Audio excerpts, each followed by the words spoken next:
warm early evening kickoff for the homestanding San Diego Chargers against the certainly Super Bowl hopeful 12-4 Houston Texans. 12-4 a year ago, led by Defensive Player of the Year J.J. Watt and a bunch of Pro Bowlers and some Pro Bowlers on San Diego.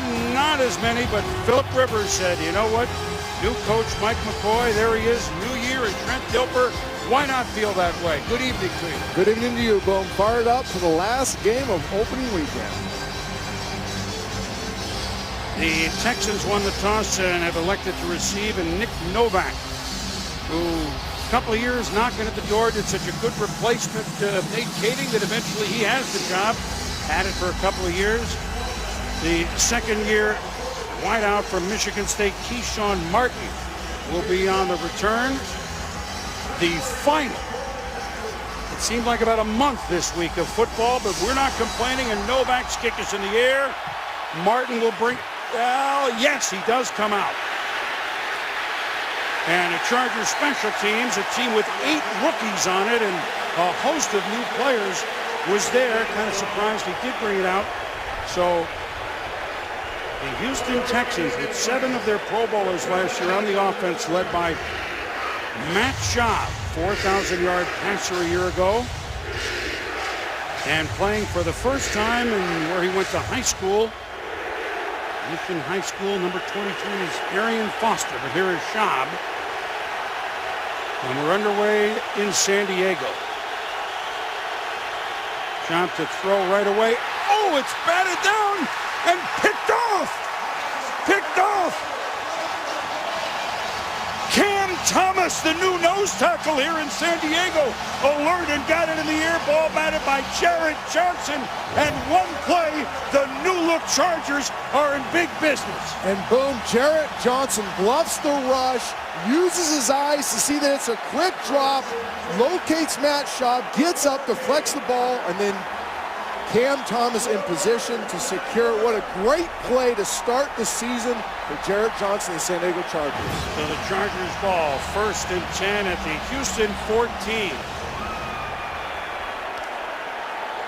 Philip Rivers in his 10th year now. 4th overall pick back in 2004. Ryan Matthews, the back, ran hard, ran confidently. This preseason, they need a big season out of him, with only Nick Hartwick remaining from last year's offensive line, the center. And it's to Matthews, and it's a touchdown! Rivers, Matthews, one play, touchdown San Diego!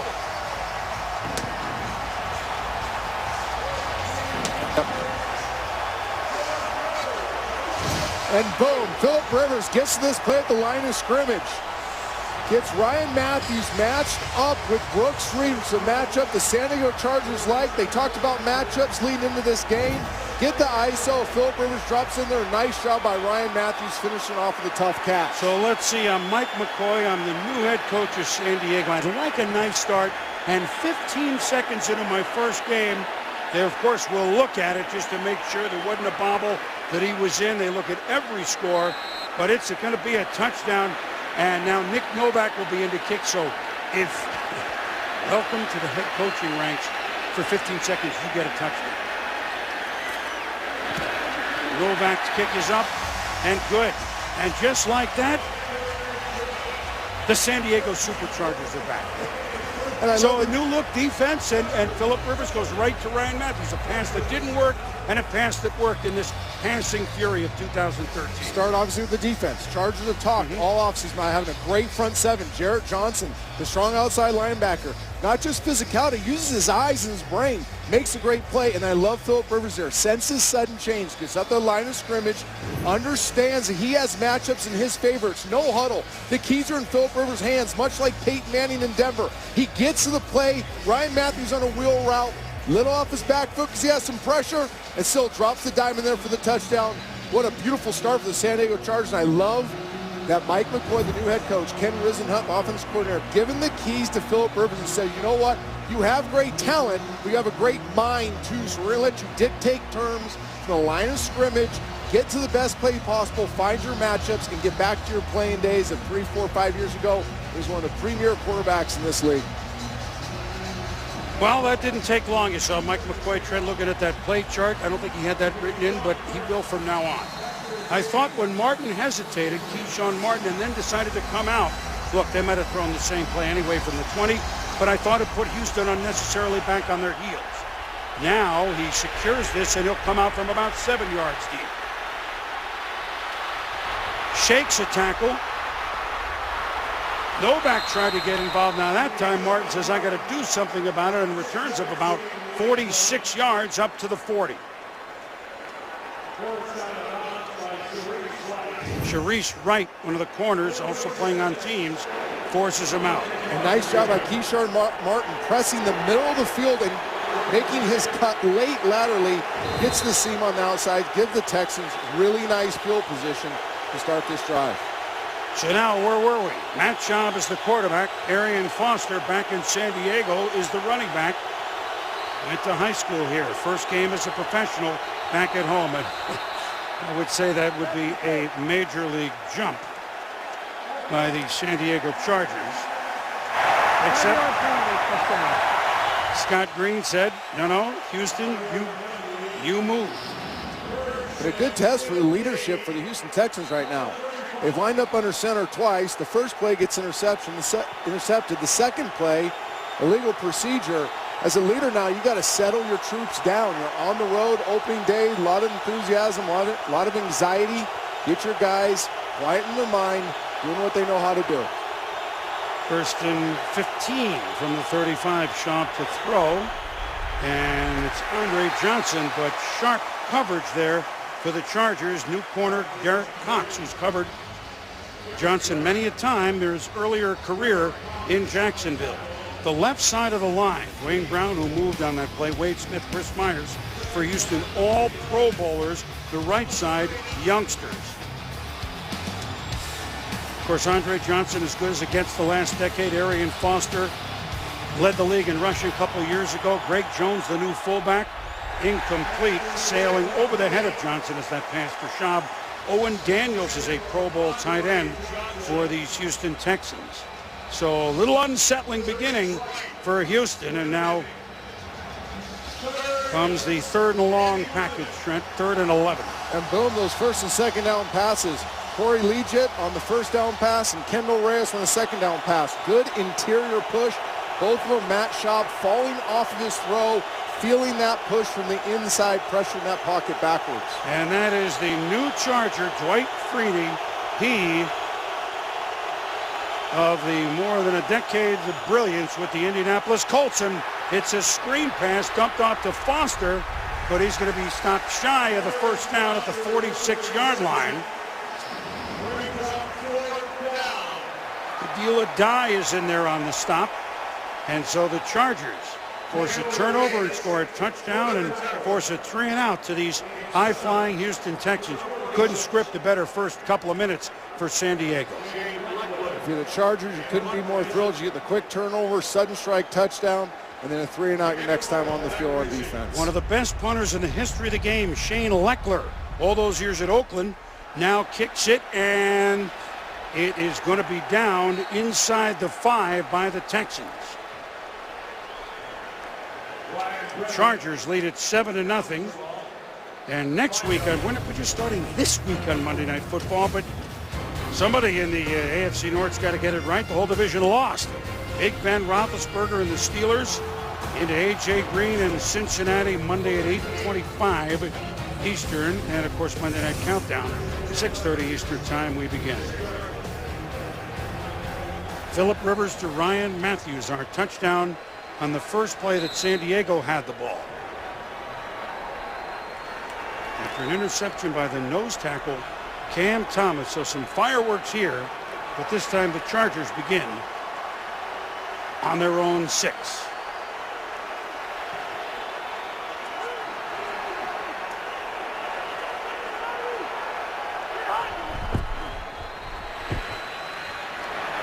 Rivers the give on the inside to Ryan Matthews, who caught the touchdown. Picks up about 3.5. Earl Mitchell, nose tackle on the tackle for Houston. Except for Nick Hardwick, who has been a Pro Bowl center, everybody is new. King Dunlap, a mammoth left tackle, Chad Reinhardt over from Buffalo. Clary was a right tackle. He's the right guard. And the number 1 pick from Alabama, DJ Fluker, is the right tackle. Antonio Gates, number 85, still looms as a big threat at tight end with Floyd and Royal, your wideouts. Give is to Matthews, and Houston was there to stack him up on the play. Joe Mays, inside linebacker. You remember him from Philadelphia earlier in his career. And actually, Matt Schaub certainly remembers him. As Mays was the one that hit Schaub last year. He was playing for Denver and separated some of his earlobe. Now they're teammates, and I guess they've made up. I'm sure they have, Bill. First 2 snaps of the Houston Texans showed split safety looks on defense. 2 deep safeties. Philip Rivers chose to run the ball, get a manageable 3rd down. Nice into the line of scrimmage. Dummy counts, try to get a defined look, and find his matchup on 3rd and 7. Ronnie Brown in the backfield. Now flares out. Rivers steps up, and a nice catch made by Eddie Royal. Rivers is sharp. First down, Chargers. Shiloh Kao on the stop. Kao was starting at the free safety spot because Ed Reed warmed up for about an hour and a half before the game. Could not go. He's inactive tonight. Beautiful job by Philip Rivers, climbing up in the pocket. Great pass protection. And Eddie Royal running that inside slant from a switch release, getting, again, the matchup the Chargers are looking for in the middle of the football field. So big first down, San Diego. Get out of the shadow of your own goalpost. Now they start 1st and 10 at the 20, 27. And slammed is Matthews by, again, Joe Mays. 2-yard pickup. And boom, if Philip Rivers is going to get back to playing that elite level quarterbacking, this is what he's going to need. A strong pocket where he has movement to climb up inside. Look at his feet work with his eyes. Buying him time to climb clear sight lines. He is deadly accurate when he has a pocket like that. Set behind Rivers, one of the newest little weapons of San Diego. That's number 39, Danny Woodhead. Real good, productive 3rd down back a few years there in New England.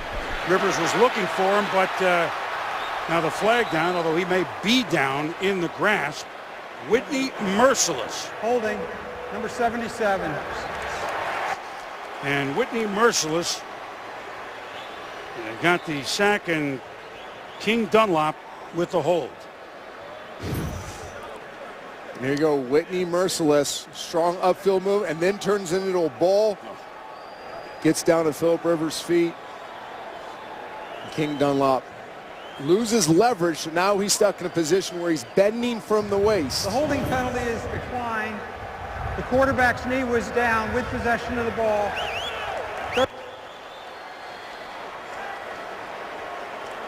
So a 6-yard loss on the play. 2nd and 16. 3rd and 14, I should say, on the 23-yard line for the Chargers. And this is where the issues really showed up last year for the San Diego Chargers and why their offense fell so dramatically in the league. They get stuck behind the chains because of sacks, because of penalties, and now you're in a lose-lose situation as an offense. Look for them just to get a little bit of a profit and then punt the football. Rivers stepping up. Throwing, Houston says it's incomplete, but it is Eddie Royal on the catch.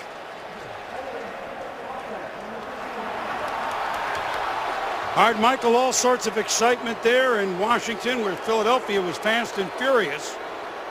And we've had all sorts of excitement here. Good evening from San Diego where the Chargers scored on their first play on the offensive side on a touchdown from Philip Rivers to Ryan Matthews.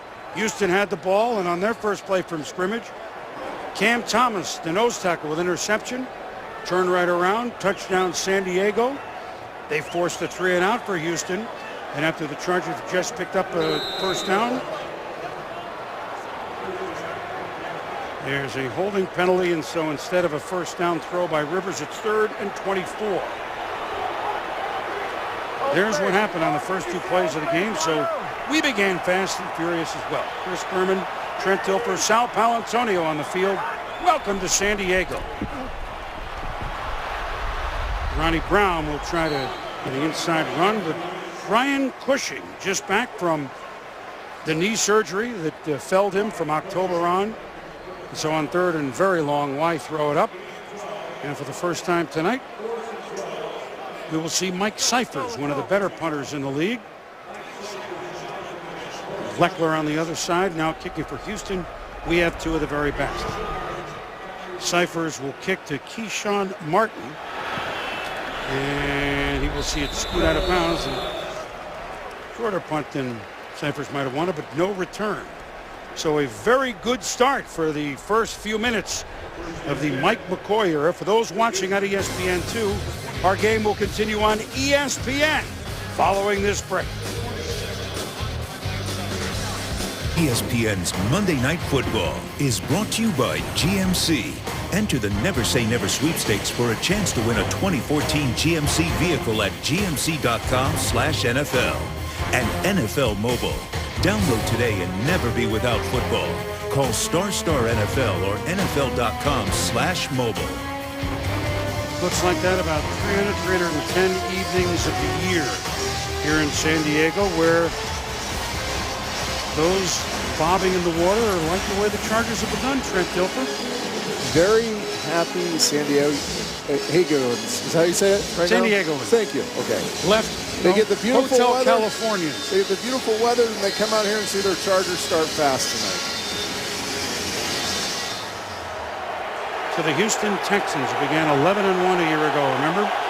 After the playoffs, won the division again. The give is to hometown product Arian Foster looking for room. The Chargers close very, very quickly on him as Donald Butler, tackling machine, makes the stop. And boom, this is how this game got started. First play for the Houston Texans. Jarrett Johnson fakes the rush, drops into coverage, uses his eyes, gets the big deflection for interception, then Phillip Rivers deals. First play, audibles to this, gets Ryan Matthews matched up on Brooks Reed, drops it in for the quick 6. Great start by the San Diego Chargers. Second down and 8, Houston, just over their 30. Give us to Foster again, so we're questioning, and Kendall Reyes, the good-looking second-year defensive end out of Connecticut, makes the stop. The thought tonight would be maybe 60-40, maybe 50-50. Arian Foster, Ben Tate, but no set. Okay, you take this series, you take that series by Gary Kubiak. But Foster hadn't really played in the preseason, had his injuries, but the calf and back.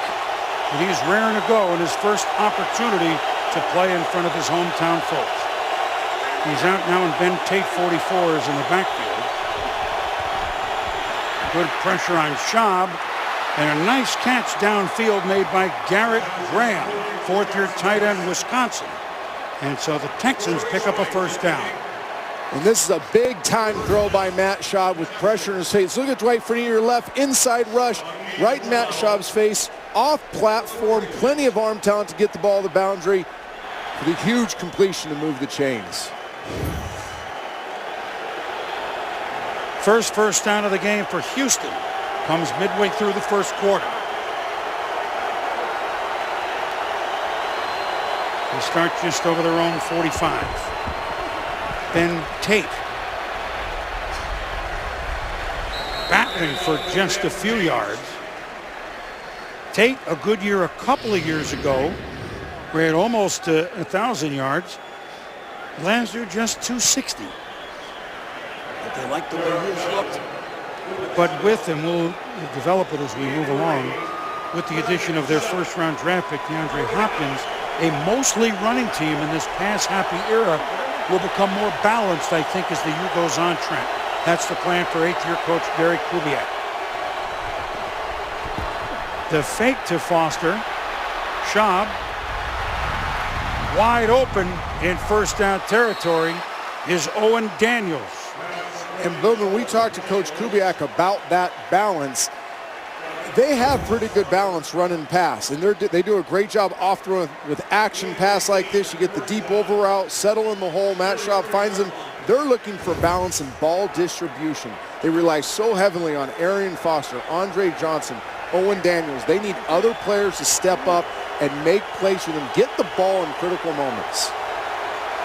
First and 10 for the Texans in San Diego territory at the 33. Foster spins, but cannot elude Donald Butler, number 56, who in his fourth year is really emerging. Last 2 years, almost 200 tackles, 5 sacks. We could go on and on. One of the they feel very strong about their front seven here, Trent, and other than Eric Weddle, the rest of the secondary is new. I don't blame them. They should have a lot of confidence in their front seven. The back end is revamped. Eric Weddle, Pro Bowl player, All-Pro player. But the rest of that secondary really has to prove themselves. This is Tate, big hole on the left side.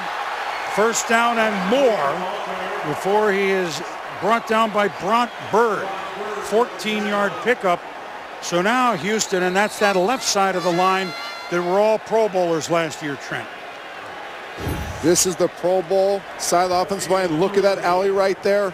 Easy pickings for Ben Tate. Great movement at the point, getting up to the second level. And here's the new fullback, Greg Jones, who plowed the way for Maurice Jones-Drew and Fred Taylor in Jacksonville. We'll be back. Back at San Diego, the Big Q, Qualcomm Stadium. Where it is white hot Monday. Everybody, Chargers wearing their all whites. And you got to say 15 seconds into this thing, well, they were geniuses. They scored a touchdown already. And Houston now with their first nice drive of the game. First down for them on the San Diego 18. Ben Tate up the middle. Powering inside the 10-yard line. Again, Donald Butler in on the stop. His third round pick, I should say, from in 2010. And Houston's really settled down, getting into doing what they do best. Look at the movement on the nose guard inside. Ben Tate with a huge alley run up in there. Wade Smith powering, creating movement at the line of scrimmage for the Houston Texans. Now, Arian Foster gets so many carries inside, well, statistically inside the 5, but here they are. Second and 2 at the 10. Foster gets it up the middle, near the goal line. And it's a Houston first down, knocking at the door. We talked about the Pro Bowl left side. Look at them get movement. They're up to the second level. Those huge cutback alleys inside are what the Houston Texans are looking for. Both runners, Ben Tate and here Arian Foster, doing a great job with their eyes, seeing those gaping seams and accelerating up inside of them. Big block there by the Pro Bowl center, Chris Myers. 10th play of the drive. First and goal at the 1. Fake to Foster, the throw to the end zone. It's an easy touchdown for the Houston Texans. Owen Daniels, the tight end, 7-6.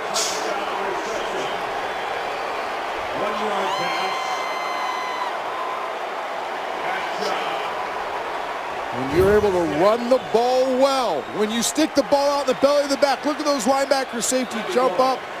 Nobody in the back of the end zone. It's pitch and catch. You're dictating terms as an offense when you're gashing the defensive line on the other side of the ball with the run game. Houston on for the extra point. Randy Bullock, the rookie kicker for the Texans. Last year, Shane Graham was the kicker. Before that, a couple of years, Neil Rackers. But Matt Schaub settled things down and an impressive drive. Schaub, Daniels, game on in San Diego, 7-7.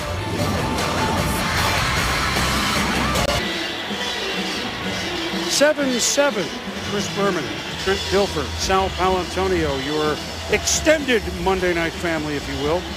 And that touchdown pass from Matt Schaub to Owen Daniels, the 58th here at opening weekend. And that is the most times for the most ever in any week of the NFL. Fozzie Whitaker began as the 4th running back, but made the team with impressive play and running back and special teams. He decides to down it. We'll be back.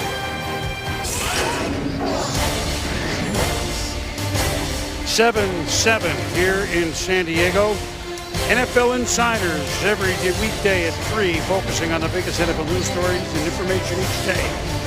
Then at 4, host Trey Wingo and our panel of experts join them for team breakdowns and analysis. NFL Insiders at 3, NFL Live at 4, weekdays on ESPN, also live on Watch ESPN.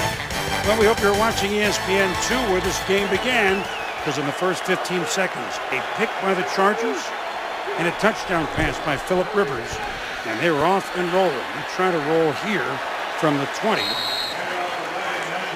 Ryan Matthews, number 24, and maybe this is the year that he becomes the player that they traded up for in the first round a few years ago to get the running back from the school, Fresno State, is that it? Yeah, I think that's where it went. Do you know anything about that school? Powerhouse program. He's been running like a powerhouse this August. He's out Danny Woodhead among those as they have 5 split to various sides. Naked backfield. Rivers knows he's got to get rid of it quickly, and he does. A sliding catch by Ladarius Green, one of the tight ends. Nope. Now they say incomplete. He thought he had it. This ball's thrown very early, trying to bring Ladarius Green, a young player they're excited about, inside, protect him with the ball down. Ball looks like it is assisted by the ground. Yep.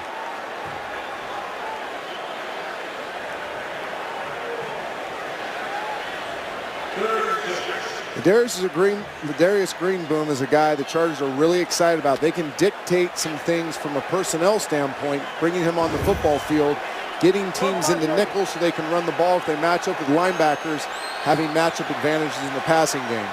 But he could not come up with what would have been a 22-yard pickup. Now 3rd and 6, Rivers quickly, the dump. And that is the guy we've been talking about, Danny Woodhead. Originally the Jets, but you know him from New England, the pride of North Platte, Nebraska. And it's a first down, San Diego. Woodhead to be used on 3rd downs as he was so often by the New England Patriots. And although he's certainly not the exactly same type of player, they're going to use him very similarly to the way, in many ways, on the offense they used Darren Sproles here once upon a time. Ryan Matthews bursting through for about 8 yards. And then this is what the Chargers are going to become. After a nice play, they go to a no-huddle, up-tempo situation, allow Phillip Rivers now to get to the best play, get the defense gas a little bit. Nice job by Ryan Matthews. And the outside off-tackle run play, getting those hard yards at the end.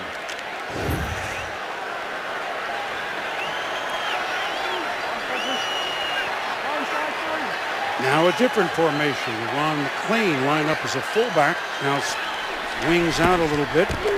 Rivers to throw, in trouble. And not going to get that thing off. And guess who? J.J. Watt. And I think we're going to hear a lot about this guy tonight. J.J. Watt, an absolute game wrecker, reigning Defensive Player of the Year with the quick swim move, getting to Phillip Rivers' feet, creating that conflict in the pocket, not allowing him to locate his receiver who's open on the crossing route and have a platform to make an accurate throw. 20.5 sacks last year. Wade Phillips is defensive coordinator, not the second-year player. It's the best season I have ever seen a defensive lineman have, and that's coming from Wade Phillips. 37 years in flag. Did they run out of time? They take too long? Delay of game, offense, 5-yard penalty. They They're did. down. That's a critical mistake. And I can see why Phillip Rivers is hot. It looked as if he got that play off. I'd like to see that one again, but he is hot right now. A veteran quarterback doesn't make that mistake very often, letting the clock expire on him.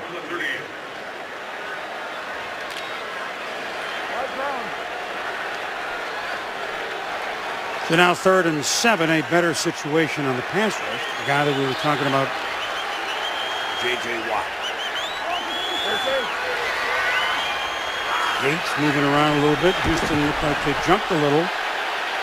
Flags are down, and there's Gates across the midfield stripe for a first down, San Diego, pending the flag. T.J. Swearinger made the stop. Referee Scott Green. Offside. Defense. Number 58. That penalty is declined. First down. And boom, love what the Chargers did here. Watch what they do with Antonio Gates before the snap. Move him around a little bit. Make sure of the matchup on Swearinger. And this is stealing if you're the San Diego Chargers. Antonio Gates, still one of the most dynamic tight ends in the game, on a rookie safety, stealing. 1st and 10 Chargers from the Houston 48. Ryan Matthews brought down quickly by Joe Mays, but picks up 3-4 yards on the play. So since we kind of jump-started just the way the Chargers jump-started, a couple of storylines. Matthews to be a bell cow, to ring the cowbell, if you will, Trent. And talking to Philip Rivers, he says that he's running with confidence, running with different confidence. Right. And I think that that's reflected in Mike McCoy's play calling.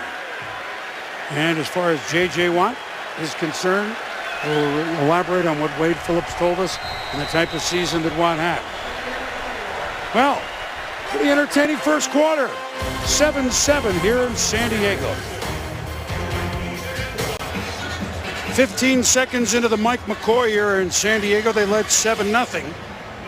Houston answered, and we got a good ball game to start the second quarter. Mike McCoy, 41 years of age, second youngest head coach in the National Football League, offensive coordinator for both John Fox in Denver, and then before that, Josh McDaniels, and worked for Fox for many years in Carolina, and before that, George Seifert. Finally getting a chance, I shouldn't say finally at 41, a chance to be the head coach. He's brought in former Arizona coach Ken Wisenhunt as offensive coordinator. Frank Reich, a very good coach, and certainly a very good backup quarterback, and as his quarterback coach. And Ryan Matthews begins the second quarter running tough. It's stacked up by Houston, but what will be different? Philip Rivers said it's not that the plays, he says, I'm learning a new language. It's almost like needing subtitles for a while in the OTAs. I know the plays, I don't know how to call them. Then came August, he goes, now I'm even thinking in the new language. Yeah, he's re-energized by it because of the challenge. He loved North Turner's system, played 9 years in it. But with Ken Wisenhunt, the offensive coordinator, Frank Reich, Mike McCoy, he's been energized by the challenge of learning something new and likes the fact it utilizes matchups. 3rd and 5 at the Houston 43. Swung out to Woodhead. He dives forward. Looks to be just short. Daniel Manning on the tackle. They may measure over there. Very, very close. There's Wade Phillips. And there's Ed Reed. And he went out to work it. You see him on the right. Ed Reed not making his Houston debut after, well, he's already had a Hall of Fame career and member of the world champion Baltimore Ravens. And kind of odd to see him wearing anybody else's colors, and he's as good as they're ever. 10th all-time in interceptions, 9-time Pro Bowl selection. Hip surgery, we talked to him this week. We thought that here's the measurement, and it is short. With Reed, he'd hope to go tonight. So maybe he will be ready on Sunday. And the Houston Texans need him. They got torched by big-time quarterbacks last year. They need a center fielder to minimize those big plays. That's why Ed Reed was brought in. He needs to be healthy. He needs to bring that intuition, that experience, that leadership into the secondary and minimize some of those gashing plays the Houston Texans gave up last year. I like this right here by Coach Mike McCoy. This is a message he sent into his team. We got big DJ Fluke, one of the best run blockers ever playing college football. We bring our big people in. We're going to send a message early on and go for it. 4th and about a foot at the 38. Matthews hit, squirms forward, first down, Chargers.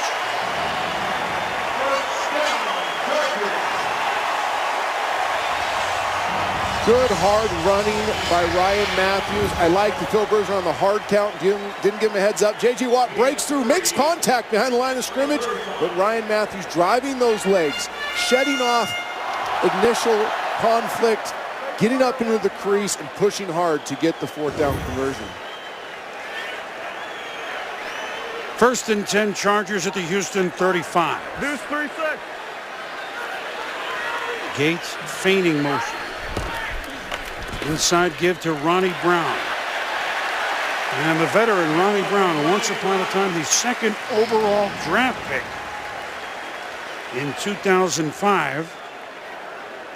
And the Chargers show pass to the formation. We'll watch DJ Fluker pushing that pile in there. The rest of the bigs going, and Ronnie Brown getting up in the crease. And up-tempo at times, San Diego this year with Mike McCoy. Phillip Rivers also giving him more time to, I don't want to say Peyton Manning it, but that's kind of what's happening. Why not? McCoy was in Denver last year as the offensive coordinator. Rivers steps up, floats it for Eddie Royal. He's looking for a flag and gets it. Bryce McCain. Flag on the one-on-one coverage against Royal. And a lot of contact from the defense. Number 21. Ball will be placed at the spot of the foul. First down. A lot of contact while that ball was in the air. You see the San Diego Chargers, anytime they know it's man coverage, which is the majority of the time against the Houston Texans, they're finding the matchup they like the most and trying to expose Bryce McCain, Swearinger, some of these safety nickel dime type players in the secondary. So now the Chargers knocking at the door. First and goal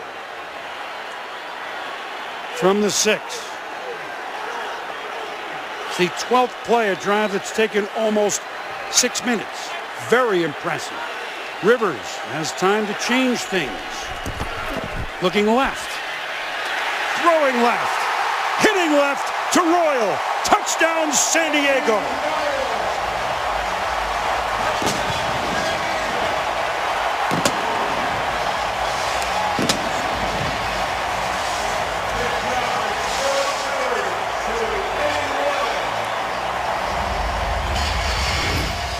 Talked about man coverage. Eddie Royal matched up on Bryce McCain again.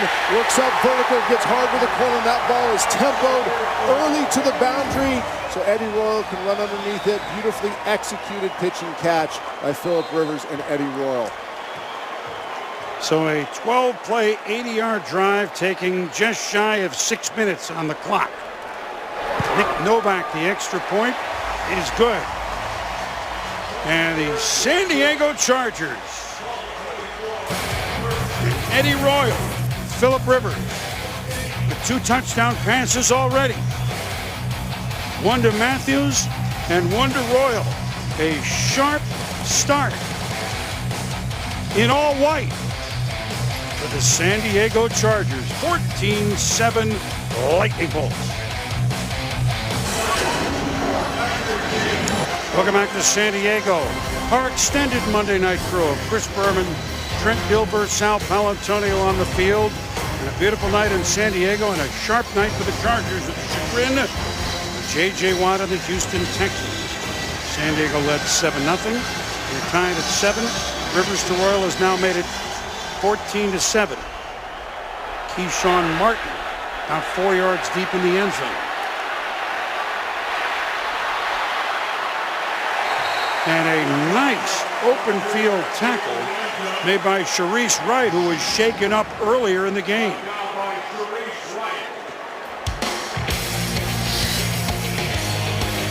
So far, so good. San Diego. Houston in business with the football when we return. ESPN's Monday Night Football is brought to you by Autotrader.com.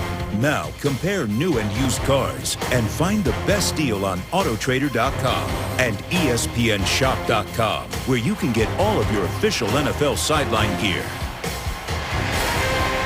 They're excited in the Gaslamp District. They're excited here at Qualcomm Stadium.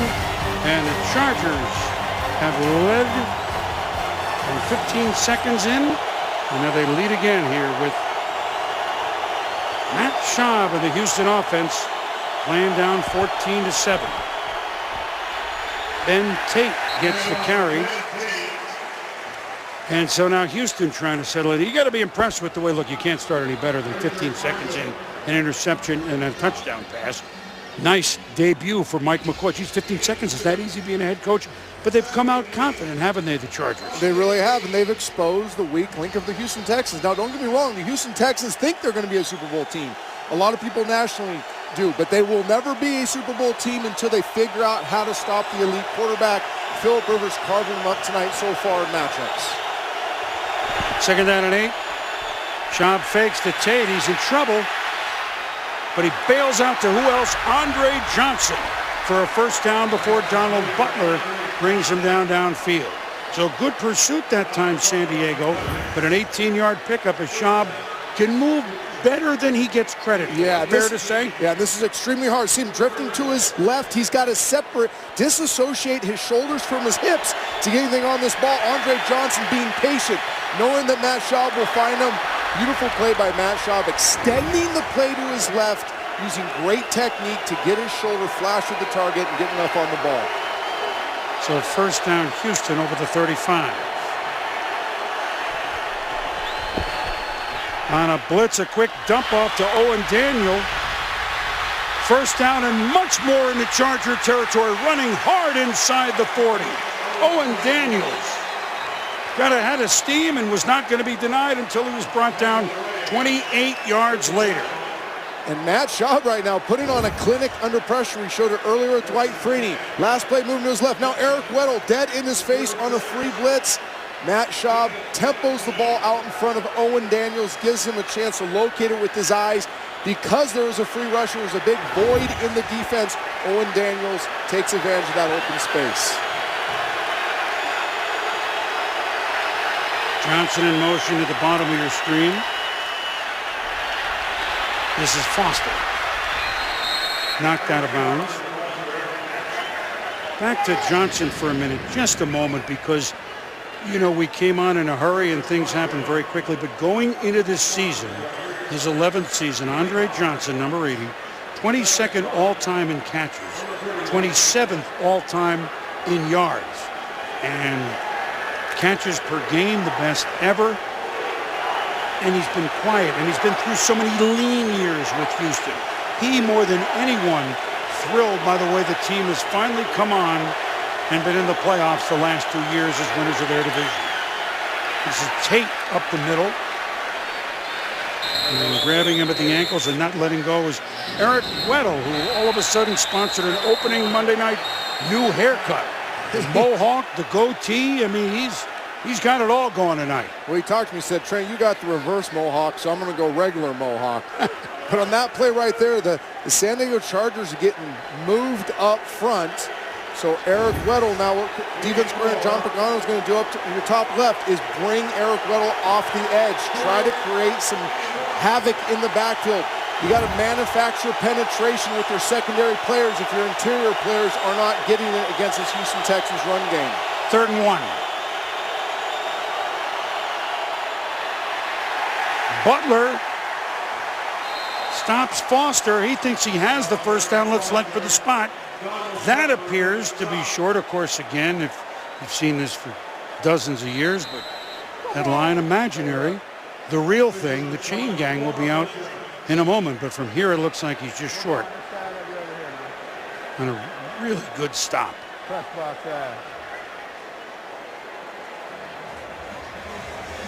San Diego. See the end of the play here. Donald Butler staying behind his bigs, sees it, fires his gun. Great target on Arian Foster. Think he stopped him short of the first down. You know, you mentioned the name John Pagano, defensive coordinator here. And he is short of San Diego. 8 new coaches. The only coordinator held over from any old regime, North Turner was here before, of course, offense or defensive coordinator was John Pagano. He retained his job because they feel they're building this defense. Excellent football coach. Very good motivator. Players play hard for him. Last year when things got tough for the Chargers, players believed in the system, kept trying to improve, kept chipping away at that rock. They feel that's going to pay off for them as they rebuild this defense. 4th and less than a foot.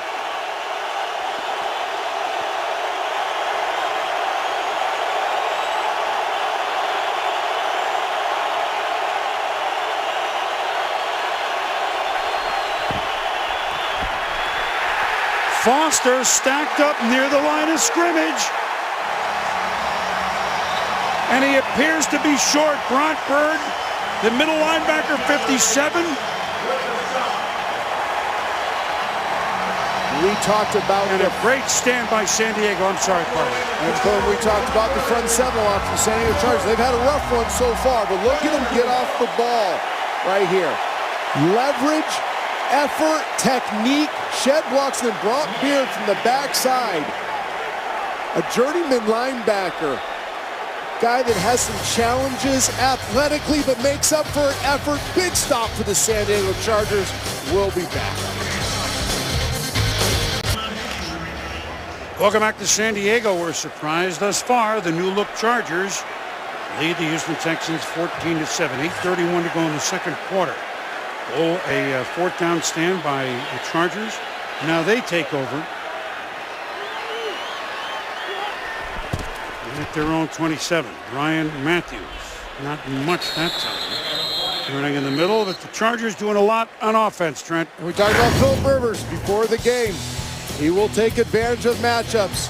You get Woodhead matchup on Merciless, then Gates on Swearinger, and then twice in the same drive, he gets Eddie Royal matched up on the young Bryce McCain. You cannot give a quarterback of Philip Rivers' ability to find looks. He knows it's man. He's going to find those matchups and torch you. He's done it so far tonight.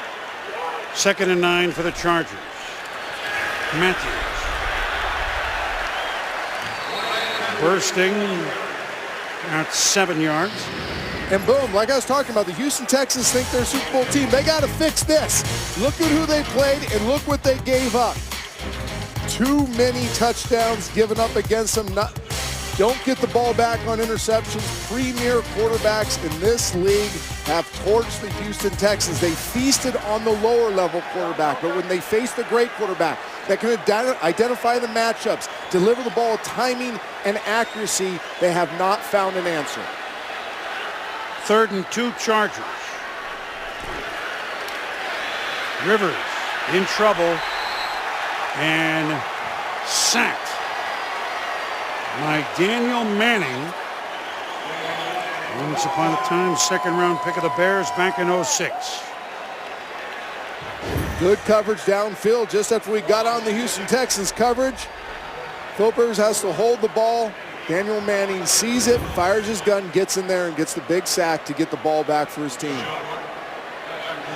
Mike Cyphers to punt for San Diego. An important stop for Houston after San Diego had momentum. High, fair catch, Keyshawn Martin. And Houston will be in business after a 43-yard punt by Cyphers at their own 29. Bolts, 14. Texans, 7. Well, the defensive player of the year last year, J.J. Watt, who had an unbelievable year tonight. Trent, silent. All right, nice silent in terms of making the play, but he is creating some havoc. Here he goes with the strong outside move. Probably should have got a hold here, but gets at the feet of Philip Rivers, makes him throw the ball away. Again, lined up over young DJ Fluker, fakes him inside, but Phillips there to help his buddy out and seal him off so the running back can get outside. And here, 4th and 1, he does his job.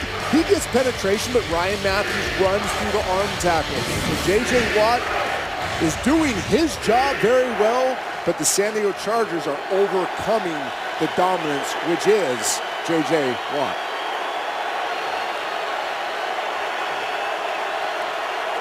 So here come the Texans. Matt Shaw in the flat to Arian Foster.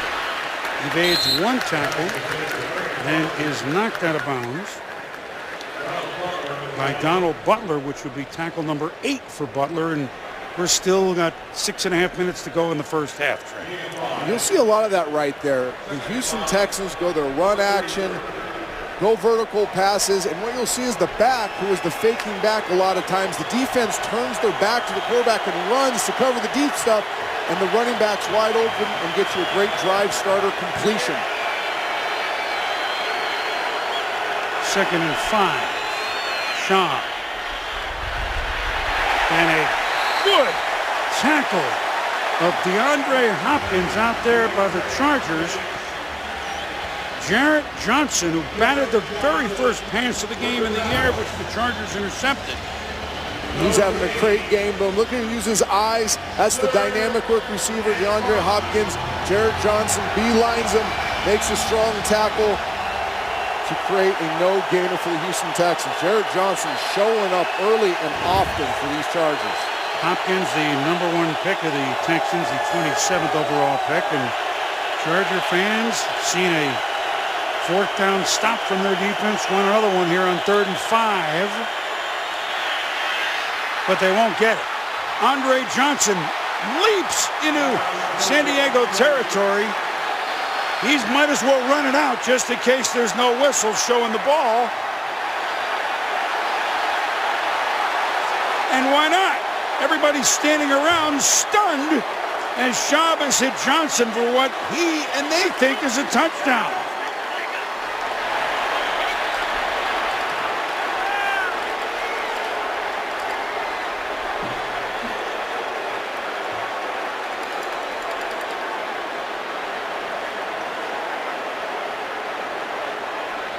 This is actually pretty bizarre.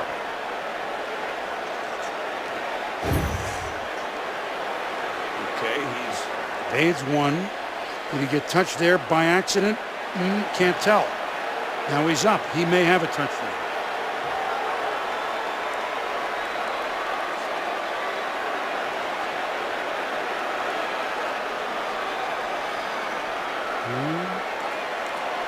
Did he get the foot by accident there? I think he did. It is tough to see. The previous play is under review.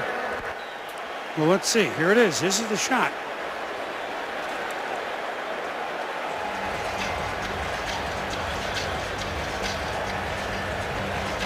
And while they review,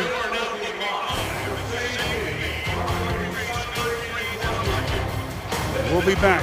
We think he hit him. It doesn't matter what we think.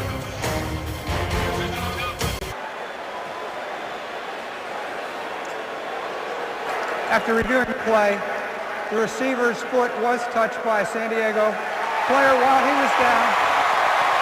It'll be Houston's ball, 1st and 10 on the 40-yard line.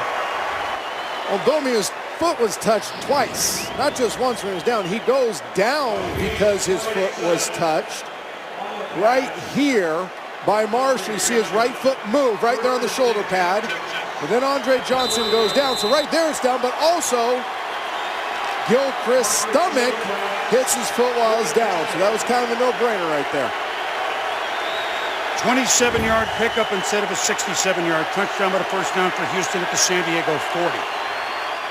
Tate into the secondary. Flag is thrown after he picks up first down yardage. Ron Bird among those in on the stop. Scott Green all of a sudden becoming very busy. Holding offense, number 18. 10-yard penalty. First down. Lester Jean, third-year receiver out of Florida Atlantic on the hold. Negates a nice run by Tate. And boom, watch Lester Jean here as he comes off. This is going to be a big play. He stockbox Eric Rowe. If he just keeps his hands inside. Young player mistake. He's in a great position. Eric Weddle actually runs to darkness by running into him. If his hands stay inside, that's going to be a big play for the Houston Texans. Instead, he loses discipline, gets the hands outside of the shoulder pad. That's an easy call for the referee. Now 1st and 12, Houston at the 42. Johnson in motion at the top. Sean evades Dwight Freeman, but completes on the near sideline, and that is Garrett Graham.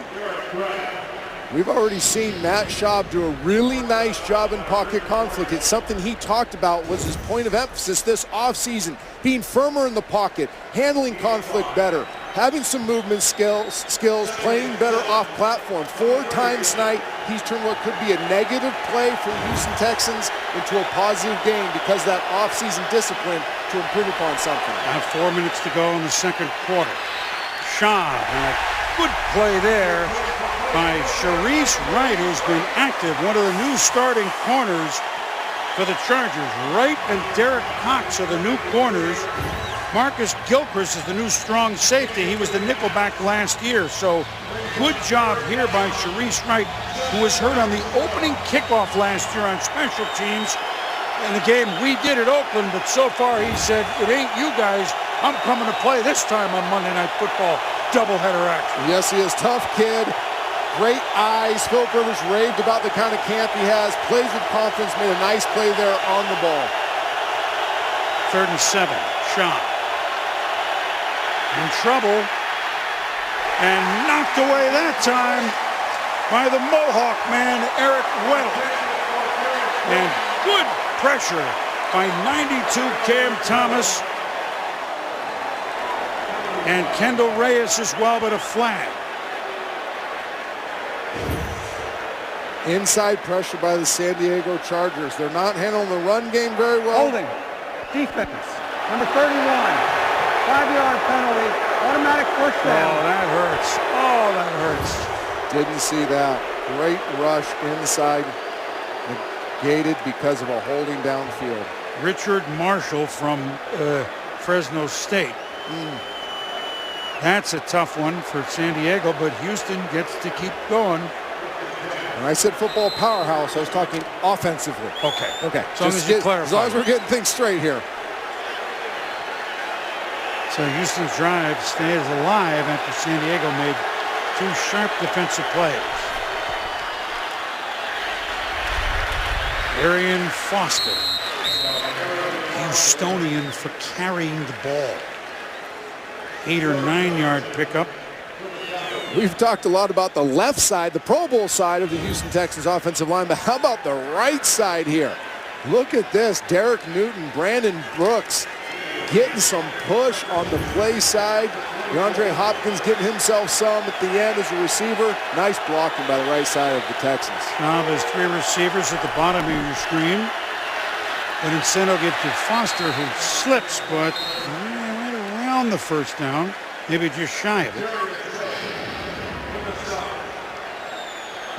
Curious win on the stop. About 3 minutes to go here in the first half.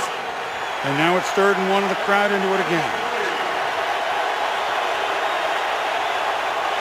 The Chargers struggled in these knockback situations last year on offense and on defense. Early in the game, came up with a big 4th and 1 stop. Let's see if they get the same type of knockback by their defensive line and contain the Houston Texans. The pitch to Foster makes the cut, and there's a flag coming from far back in the secondary, but he picks up the first down. But again, a wait. Holding. Offense. Number 18.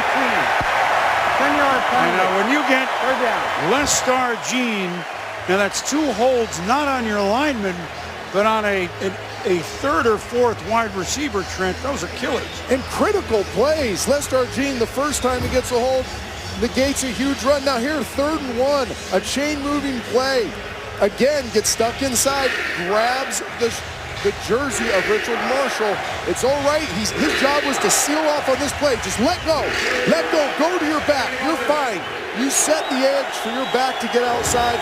Young player mistakes can kill offenses, especially early in the season. Instead of a first down, it's 3rd and 11, Houston. Shotgun, Shaw.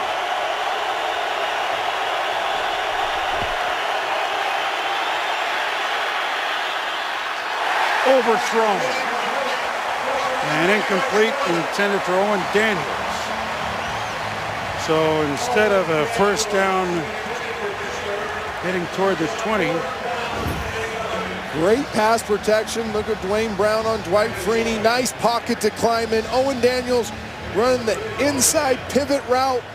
That's one Matt Schaub expects himself to locate better and move the chains.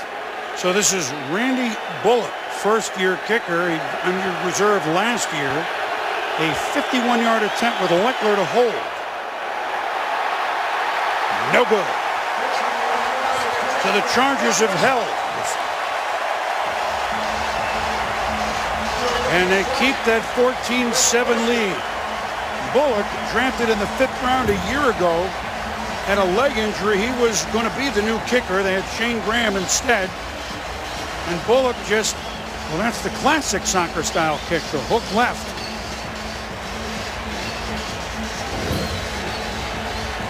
And the kicker from Texas A&M misses from long range. San Diego with really good field position. And this is a real break because the miss comes with 2:01. Not 2 minutes, 2:01. So almost a free play, Trent, from their own 41. You saw Les Darjean there on the bench. He is chasing off some serious demons right now after that drive.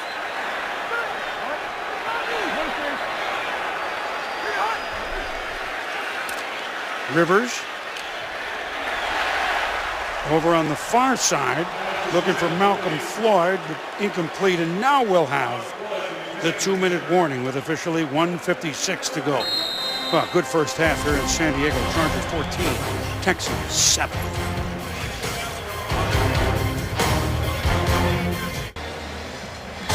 Welcome back to San Diego. Coming up, the Toyota halftime with Susie Calver, so ably handling the duties in the studio. Eagles-Redskins highlights, and how about that debut for Chip Kelly? The latest on Tony Romo and his big win, but injury last night. And soundtracks with Andy Dalton. Tough game.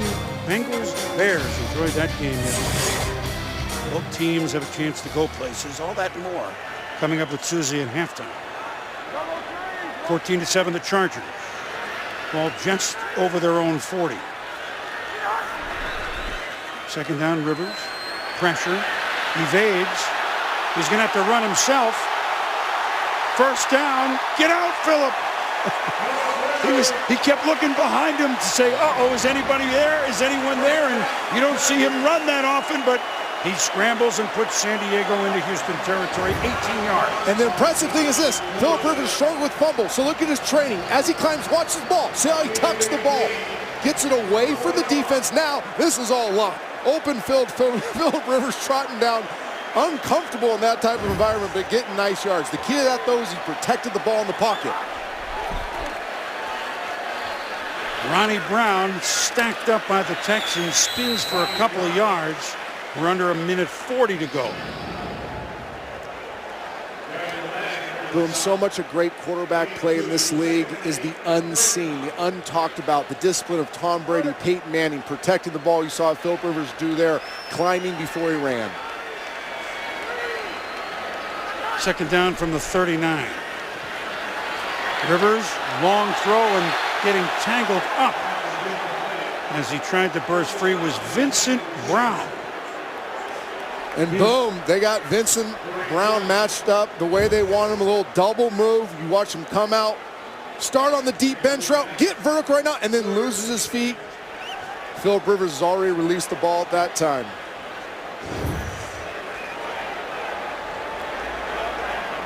Minute 14 left. In an entertaining first half. 3rd and 8, San Diego from the Houston 39.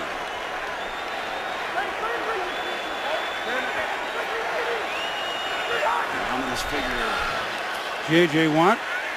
Rivers steps up, and a nice grab by Gates. To the 20, to the 10, inside the 5-yard line.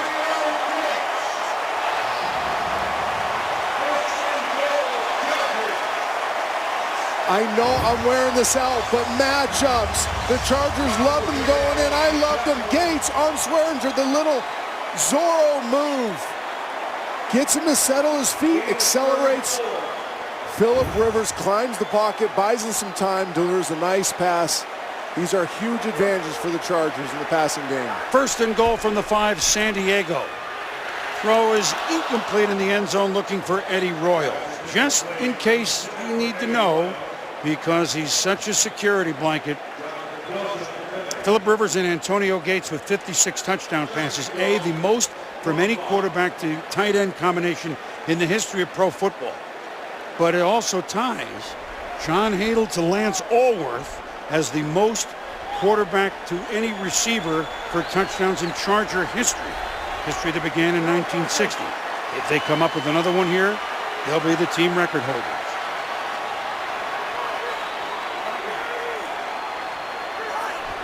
Second down. Fade. Floyd! Out of bounds. Once upon a time, before the rule change, it might have been, well, we have to decide, was he forced out? That's no longer a judgment. No longer a judgment. It looked as if he gets carried out of bounds. Malcolm Floyd does not get his feet in. Goes up, high points the ball. Nice effort playing the ball.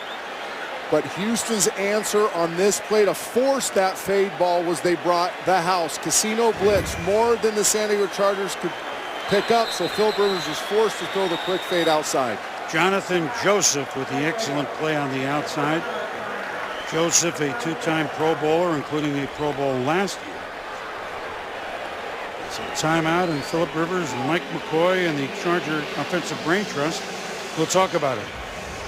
There's McCoy, and that's Ken Wisenhunt. It's Charlie Whitehurst, who, looks like a French painter or whatever, but he is the backup quarterback here in San Diego. Collaborative effort offensively. Ken Wisenhunt, Frank Reich, head coach Mike McCoy. But collectively they said, let's let Philip Rivers find the matchups he likes. Ryan Matthews on Brooks Reed on a wheel route. That's a disadvantage for Houston, advantage for San Diego. In the slot, Houston brings pressure. They pick it up. You have Eddie Royal on Bryce McCain. This is who the San Diego Chargers will be, a match-up pass team, a best-look offense. Let Philip Rivers get up there, survey the defense, handle his protection, find his matchup, and get to all these weapons he has. 3rd and goal from the 5.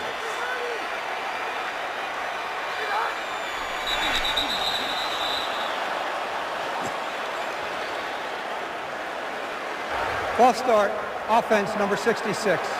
5-yard penalty, 3rd down. Jeremy Clary, the right guard, and that changes things. So 3rd and goal from the 10.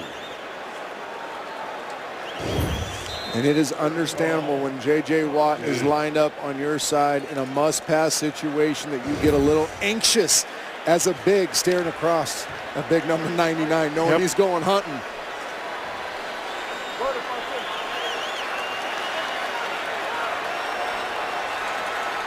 Now he'll start from the 10.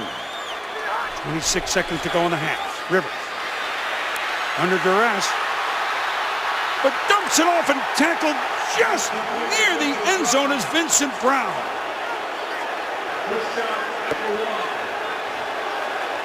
Now a decision. Looks to be just shy of the goal line. Vincent Brown injured last year, and expect big things out of this local product. Jonathan Joseph, who knocked Floyd out of bounds. And the Chargers are saying, well, wait a minute. Did the ball hit the pylon before the knee went? They're going to look at it. Reviewed. Inside 2 minutes, of course. It's not a challenge situation. They'll look, and we're going to get the trusted eye here of perhaps the greatest official in the history of the NFL. He shakes his head every time we say it. Jim Tunney is up here with us in the booth.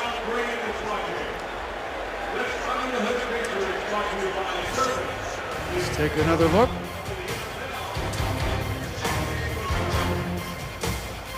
They have missed it by that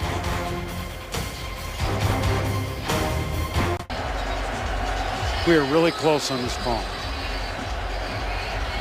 Scott Green will tell us what they see upstairs. After reviewing the play, the receiver, while his body was up, did touch the pylon with the ball. It's a touchdown. Wow!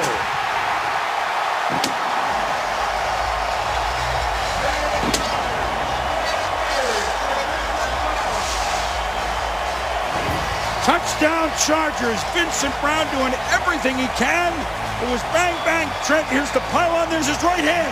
It's about the same time a tie goes to what? The runner or the fielder? It goes to the runner here. This is a touchdown. This is as close as it can get. That right hand hits right about the time the ball hits the pylon. Big overturn. Big end of the half, San Diego. Novak's extra point is good, and surprise, surprise. Upset in the first game on Monday Night Football, and an upset in the making here in San Diego. 3 touchdown passes for Philip Rivers here in the first half. Mike McCoy's offense, so far so good. A penalty did not hurt them. Philip Rivers is pumped up. He knows what people have been saying about him all offseason, and his new head coach, Mike McCoy, who played the position, he knows how good it feels to throw a ton. Raising his arms, 21-7 going in at half. Big stuff for the San Diego Chargers. Phillip Rivers shredding the Houston Texans man coverage right now. Finding his matchups, climbing in the pocket, being exact with the ball, allowing his receivers to run after the catch. You are seeing a quarterback surgeon at work right now. And this is why the Chargers have said, rebuilding, no. Retooling, different story. Yes, a new coach. Yes, a new general manager, Tom Telesco, the youngest coach, general manager duo in football. But with Phillip Rivers, call him, we have a great starting pitcher every game, or we have a great closing pitcher. We're going to be in every game we should be. That kick is in the end zone. Keyshawn Martin will decide not to come out. And Phillip Rivers adamant in, I don't need to be fixed. He was so irritated at the offseason chatter that he needed to be fixed. Now, he owned his mistakes. He owned that he's put the ball on the ground too much. He's owned that he made critical mistakes at the end of the game. But he said, watch the other 90%. It's like this, where I'm playing in conflict. I'm finding my matchups. I'm delivering the ball and letting my guys score. I'm going to do it more consistently this year and get back to that elite level play. Rivers getting a little extra couple of seconds in the locker room as Matt Schaub trying to look for something, and that ball is batted down nicely by Richard Marshall. And honestly, I do not understand coming out backed up like this, starting the drive with 18 seconds, throwing any type of risky pass. I don't mind throwing it, but if you're Matt Schaub, you don't throw it anywhere near a defender in this situation. You're down 21-7. The worst thing that can happen to you, ball gets tipped up, Chargers get it, kick a field goal, and add 3 more before half. Gary Kubiak, he didn't expect to have all this on his hands going into the game. He's got it on it now. White Freeman rushing inside. Schaub throwing to Andre Johnson over the 40, and then call a timeout. 22-yard pickup. Still a long way to go to get a field goal shot, and they only got 6 seconds. Nice job by Matt Schaub. Just threw a risky one on first down. Now he's going to let Andre Johnson work the deep in cut. I don't know if anybody in football runs any better. That straight vertical stem, that ability to transition inside, get his head around, locate the ball, and get down so he can call timeout. Nice job by Andre Johnson. Nice anticipation by Matt Schaub. Look, 6 seconds. You don't, in 5 seconds, you're not going to be able to run it down and out. 7 seconds, you're not going to be able to run it down and out, I don't think, to get out of bounds, to even try. I mean, what do you do here, Trent? Your best opportunity is a quick, piercing throw where maybe it travels 8 yards, you run for, I don't know, 8 more, call a timeout, and kick a long one.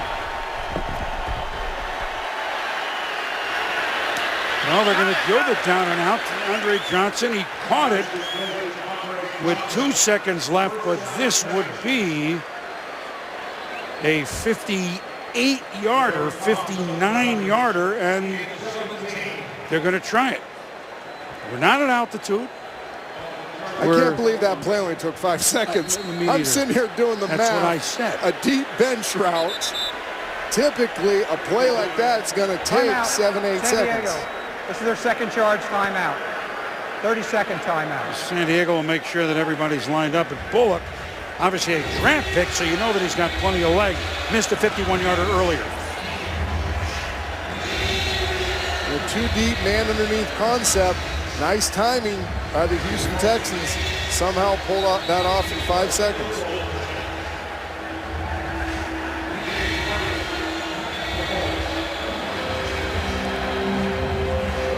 So Randy Bullock. A 59-yard attempt. Shane Leckler, who held so ably for Sebastian Janikowski, saw many a long field goal made while he was holding in Oakland. He holds now here for Houston.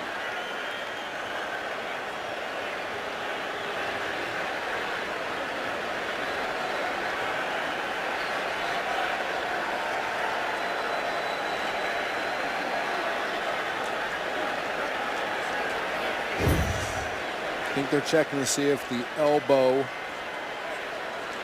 goes down out of bounds before his knee does. Yeah.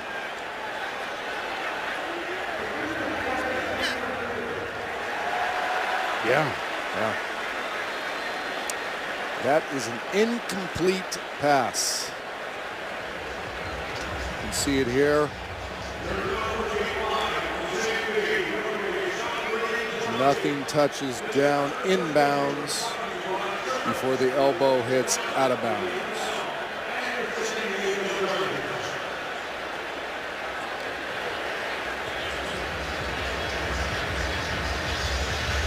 It's a heck of an effort, but as you call it, most likely incomplete.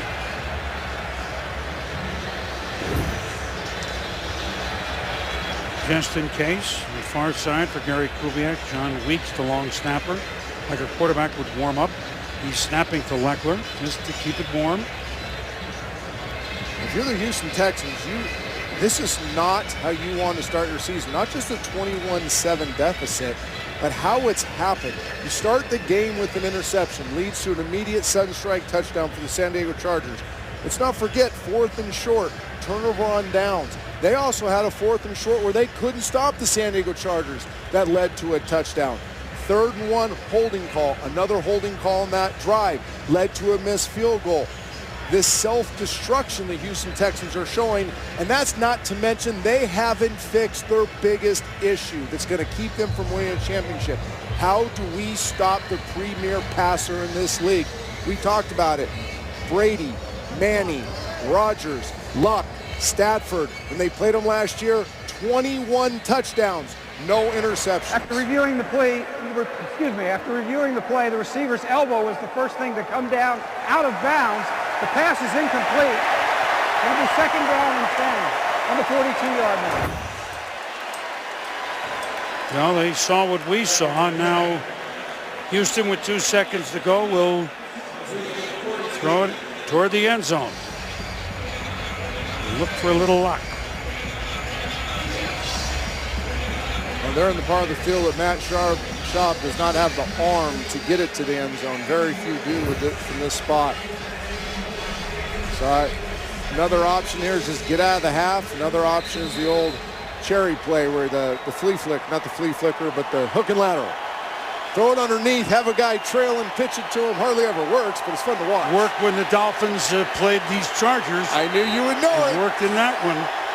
Duriel Harris. At any rate, well, they're going to run it instead to Arian Foster. And he's going to pick up 5 yards. And that's how the first half will end. A superb opening half of the new regime of the San Diego Chargers. They lead the Texans 21-7. They're going to get the ball to start the second half. Don't go to bed. We've got good football coming up. Now we join Susie Culver for Toyota Halftime.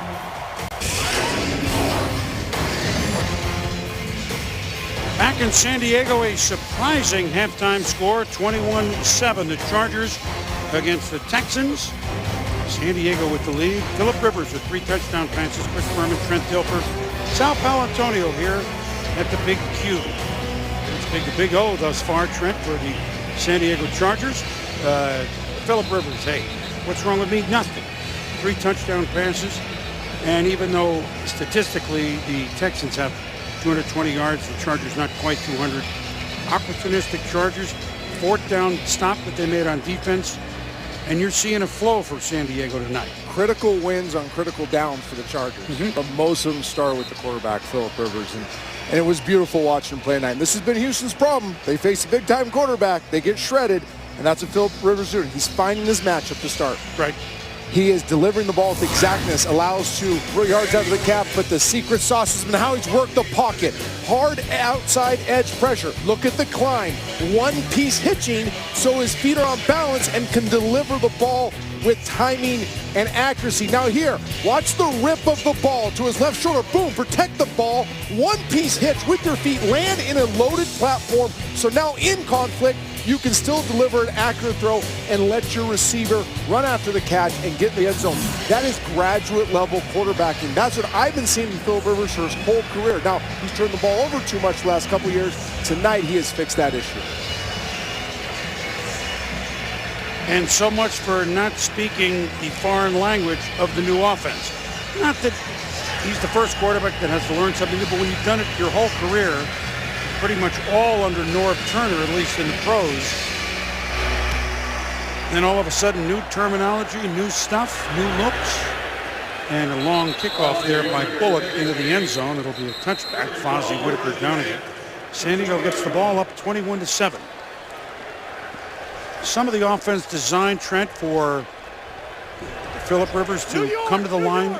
Again, we said it earlier, I don't want to say Peyton Manning-like, but here's a quick call in the huddle and come and survey it. It's not even so much a hurry-up offense. It's a hurry up to the line, and you have an option to snap it or take a look for 12 or 15 seconds. That's a change, isn't it, here? It takes advantage of one of Philip Rivers' greatest traits, and that's his brain, his functional football intelligence. And his first throw to Malcolm Floyd, splitting defenders. San Diego comes out firing here in the second half. And boom, Philip was so adamant, yeah, we're going to get the ball quicker, we're going to be more controlled, but I'm not stopping, giving up, taking my shots. I got Malcolm Floyd. We've made a lot of big vertical plays. There's going to be times I throw it up and let him go high point the ball and use that 6'5" frame and huge hands. That's what happens here. I love the aggressive nature of Ken Whisenhunt, the offensive coordinator, to come out and try to gash the Houston Texans. Now they go right into a hurry-up mode. 47-yard pickup on the first play of the second half. First and 10, San Diego at the Houston 33, and you got to burn an early one, and that's odd. Well, look, it was hard to top your first play from scrimmage of the game being a touchdown. They came pretty close, 47 yards. Hit Rivers. Rivers hit Ryan Matthews with a touchdown their first play of the game. The fastest opening touchdown in the history of the San Diego Chargers. They put them on good footing. They lead 21-7. That throw to Malcolm Floyd. You know, here's Rivers to Floyd brings up something else we talked to Philip about. Floyd, Gates, center Nick Hardwick. Not all the Chargers are new. They had a history of winning here. And he told me, you know what? Our veterans who are used to winning, we're actually sick of losing. It really, we don't even know how to react except by getting back to our winning ways. And he said there was a commitment, not that there wasn't before. So far, so good. So now after the timeout, first down, Rivers, and a confusion with him and John Phillips on the route. And Philip Rivers had to get rid of this ball quick. He tries to throw it a little early to John Phillips. The Houston Texans bring a dog right off the get-go, right here at the bottom of the screen. Cushing coming on the blitz. Brooks Reed coming on the blitz. Philip Rivers getting the ball out quick. Understanding an incompletion there is not the end of the world. Second and 10 at the 33. Ronnie Brown, the lone back, gets the handoff and gets a handful of Jared Crick, who was starting defensive end in place of Antonio Smith. And look what you see, that split safety look back there. Not enough people in the box for the Houston Texans to defend the draw. So what's Philip Rivers do? He gets the quick hitter inside, gets him into a manageable third down where they have dominated tonight because now they're going to face a heavy dose of man. They love seeing man coverage from the Houston Texans. 3rd and 5, Chargers at the 28. Rivers dumps it off. Ronnie Brown, first down and more. Knocked out of bounds at about the 13-yard line by Brian Cushing. Brown, always such a dependable receiver and a veteran presence in the backfield to either chip a block or go out and catch a swing pass. Yes, and Philip Rivers just tie his feet to his eyes. As his eyes work across, he actually got zone there, not man. He knows his outlet receiver is his running back, Ronnie Brown. gets all the way back to the opposite side in his progressions. Again, great play by Phillip Rivers finding the open receiver. And I believe Trent Fluker had a good block on J.J. Watt. Rookie D.J. Fluker from Alabama, starting right tackle. This is Brown staying in the game, but that time he was wrapped up in a hurry by the man we just mentioned, the Defensive Player of the Year a year ago in the National Football League, J.J. Watt. And going back to the previous play, watch Phillip Rivers. His eyes start left. Now his eyes work right, so do his feet. One piece. Now he can't bring him all the way around, but because he got back to the middle, now he can get enough on the ball to find his fourth receiver, his progression, his outlet receiver, Ronnie Brown, to convert the big third down.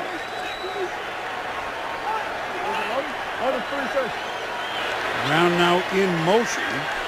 Sets up next to Rivers, 3 wide at the bottom of your screen. Rivers floats it. And a stutter step near first down yardage for Ronnie Brown again. In the NFL, you talk about when you're really good on offense. Talk to the great quarterbacks. They say, we're going to run you out of man. So we're going to get zone. Look at this soft coverage in the secondary. It's a zone coverage. Phillip Rivers knows as soon as he sees those retreating linebackers, those deep safeties, he is willing to get the ball to his back right now while the defense is turned so he can get yards after the catch. Third and about a half a yard for the Chargers. Rivers seemingly changing the play big time.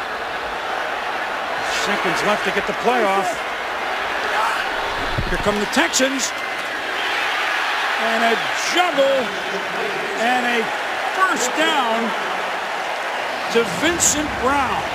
Well, they had to hold their breath for a minute, but a clutch play all the way around, and the Chargers are knocking at the door again.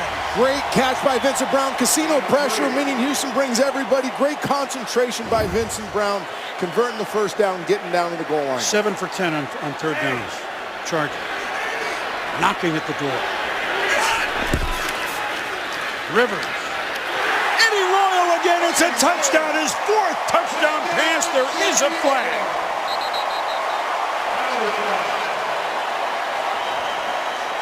And maybe a pick, Trent.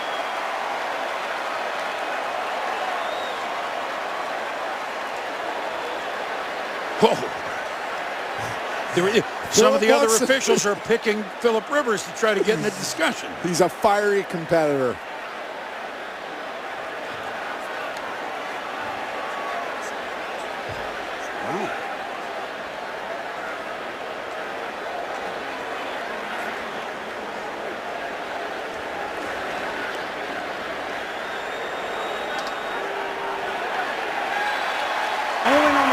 Touchdown.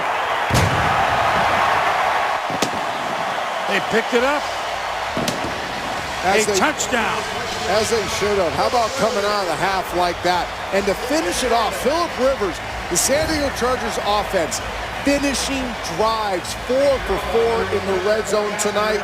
Love the blitz beater. Again, Houston brings a casino blitz. We say casino because they're all in. They're bringing everybody. They're exposed on the outside. The Chargers take advantage of it. Novak tacks on the extra point. Hello! Bolts 28-7.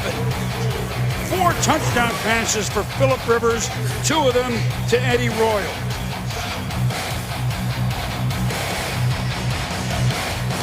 The Chargers score on their first play of the first half. They score on their first drive of the second half. Party time. 28-7 the Chargers. 4 touchdown passes for Phillip Rivers. The week began with Peyton Manning with 7. Phillip was saying, you know what? Don't forget about the last game of opening week. Novak with the kick. Keyshawn Martin with the return. It's a good one. Novak actually sticks his head in there on the tackle. And Houston will be in business at the 30, but it's been nothing but business for Phillip Rivers. What do you think? What do you think? What do you think? Yes! We can throw 4 of them! And we're only a few minutes into the third quarter. We'll be back.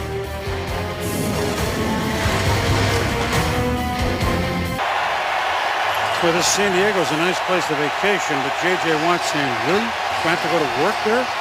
Because it has not gone at all the way the Texans had in mind. But the good news, they have the bulk of the second half with something to do about a 3-touchdown deficit. Arian Foster begins with a run. They're going to stay with what they do, Trent. Well, and they should, Boom. They're down 3 touchdowns, but they had 73 yards rushing in the first half. This is who they are. And the one theme spending time with the Texans are, we are who we are. We are going to do what we do. There's almost an arrogance to it.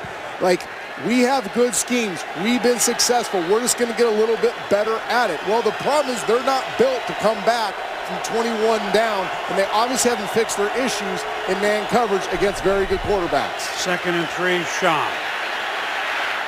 Short little swing. Foster. First down, Houston. And they must maintain balance offensively. Sprinkle the run in at least. Like I said, 73 yards rush in the first half. And I like this. This is a quick sugar huddle. They're in and out. It's not a up-tempo, no huddle, but it is quick in and out. They give to Foster, and he runs up the middle, where he is pulled down by Derek Cox, the cornerback. So San Diego probably lining up thinking they're going to throw at some point here, and here's another 8-yard gain. And this has been here all day. That movement on the nose guard, getting up to the second level, those cutback lanes, especially in the A gaps, the 2 gaps to either side of the center have been gaping holes all night long. Schaub under duress, had to get rid of it. Big rush Chargers, including Richard Marshall. Marshall wanted several charges that changed his numbers before today's game, and they're going to call it grounding. Quarterback also lost a down, 3rd down. No one was in the area, and the ball did not get back to the line of scrimmage. And that was a great explanation. I think he does get out of the tackle box, but that ball doesn't reach the line of scrimmage. They've gotten much harder in that rule the last few years. There was a time when a quarterback could just chuck and duck that thing anywhere, and they wouldn't call it. Old Jim Tunney over there, he'd never call that thing. And now these young refs, they're torturing these quarterbacks. You know, those young refs didn't have to call the ice ball either. Amen. 17 yards and a loss of down. So 3rd and a whole bunch Houston. Schaub to Andre Johnson, and they pick it up on a 3rd and 18. He hits Johnson for about 20 yards. And what an aggressive throw by Matt Schaub. Has great pass protection. Look at Andre Johnson. Look at the inside. Take the top off the defense. And then that firm up ball in the middle of the field to a receiver you trust. You can get chunk yardage. Matt Schaub said, I'm going to be more aggressive in long yardage situations. Schaub, a swing to Foster, and fights his way forward. Ron Bird, the inside linebacker who is starting, actually played pretty nicely. That's where Manti Te'o will eventually play. Well, unless Bird plays his way and keeps in there. Te'o hurt the first week post the preseason. Still had the foot in the boot for about a month. There was an early call this week that he wasn't going to go. They really like his football smarts. The way he might be able to contribute to this team. We haven't seen him yet, except very early in the preseason. Ben Tate, Howard down. And you know what? It's been so much out of the gates that we haven't had a chance to say good evening to Sal Palantonio. Sal, hello. Boom, I'll tell you what, I talked to Manti Te'o before the game. He was extremely disappointed about not playing tonight. I said, how disappointed are you? He said, more than you possibly could imagine. He was with his family on the sideline. Right now, he's not in the booth, and he's been wearing the headset, listening to the defensive signals being sent in to Brock Bird, who, as you mentioned, is having quite a game, Boom. Thanks, Sal. Schaub on 3rd down, fires to Andre Johnson. It's a 1st down. And now we talked about man coverage matchups all night long for the Chargers' advantage. Now the Houston Texans get Andre Johnson maxed up on Cox in a quick slant. See him push vertically, get Cox on his heels, break inside on the slant. Perfectly timed and executed slant route by Matt Schaub and Andre Johnson. That's teaching tape right there for young players who want to learn how to execute that route. Over 100 yards tonight receiving, 6 for 104, Johnson. And that's Arian Foster. He is stacked up nicely. Jarrett Johnson and company. It's almost become a guessing game for defensive coordinator John Pagano for the San Diego Chargers to stop the run. They haven't been able to stop Houston Texans' run game in base fronts where they just line up in 3-4, play a split safety look.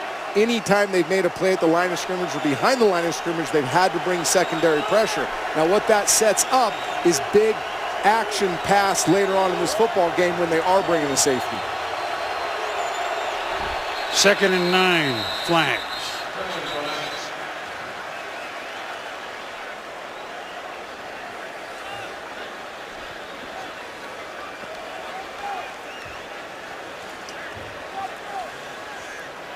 Encroachment defense, number 94. 5-yard penalty, 2nd down. Big Corey Leggett, first-round pick in 2011, and he did encroach. The danger for these young defensive linemen is they see the scoreboard. They've been preached the whole offseason. We're going to get leads. We're going to let you guys go hunt. We're going to put you in jet stunts, which means just go upfield. And the danger is you forget about the run game. You forget in today's NFL, points come up quick. If you don't maintain your discipline, you will get gashed. Job. Gene. Rather, DeAndre Hopkins, number 10, the number 1 pick. And watch Houston moving. Sorry, Trent. No, my fault, Durham. Watch this pocket collapse on Matt Schaub. We talked, he wanted to be firmer in the pocket this year. Gets the base of his drop. Look at the strength in his legs. People collapsing, but has that load in his platform, that back leg bent. Wide platform to still put enough juice on the ball to get it to the perimeter and get the completion when that pocket is collapsing on him. 10th play of the drive, 1st and goal. Texans at the 7.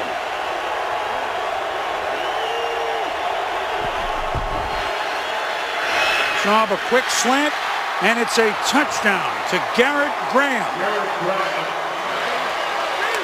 So San Diego scores out of the gates. Houston answers 28-13, and the extra point coming up. 10-play answer drive for the Houston Texans, and now San Diego guesses, brings pressure. You see Schaub retreat. Graham gets the nice release, a matchup they liked on Bronton Bird. Stealing for the Houston Texans. Nice job maintaining their poise, coming back and answering. So there's Bullock with the extra point. A 3rd and 18 convert to Andre Johnson at 20 yards. He got another 3rd down ball on there. And that set up Matt Schaub for the touchdown, Trent. Beautiful job by Matt Schaub. Seeing his matchup. First pressure. The fadeaway dime to Graham for 6.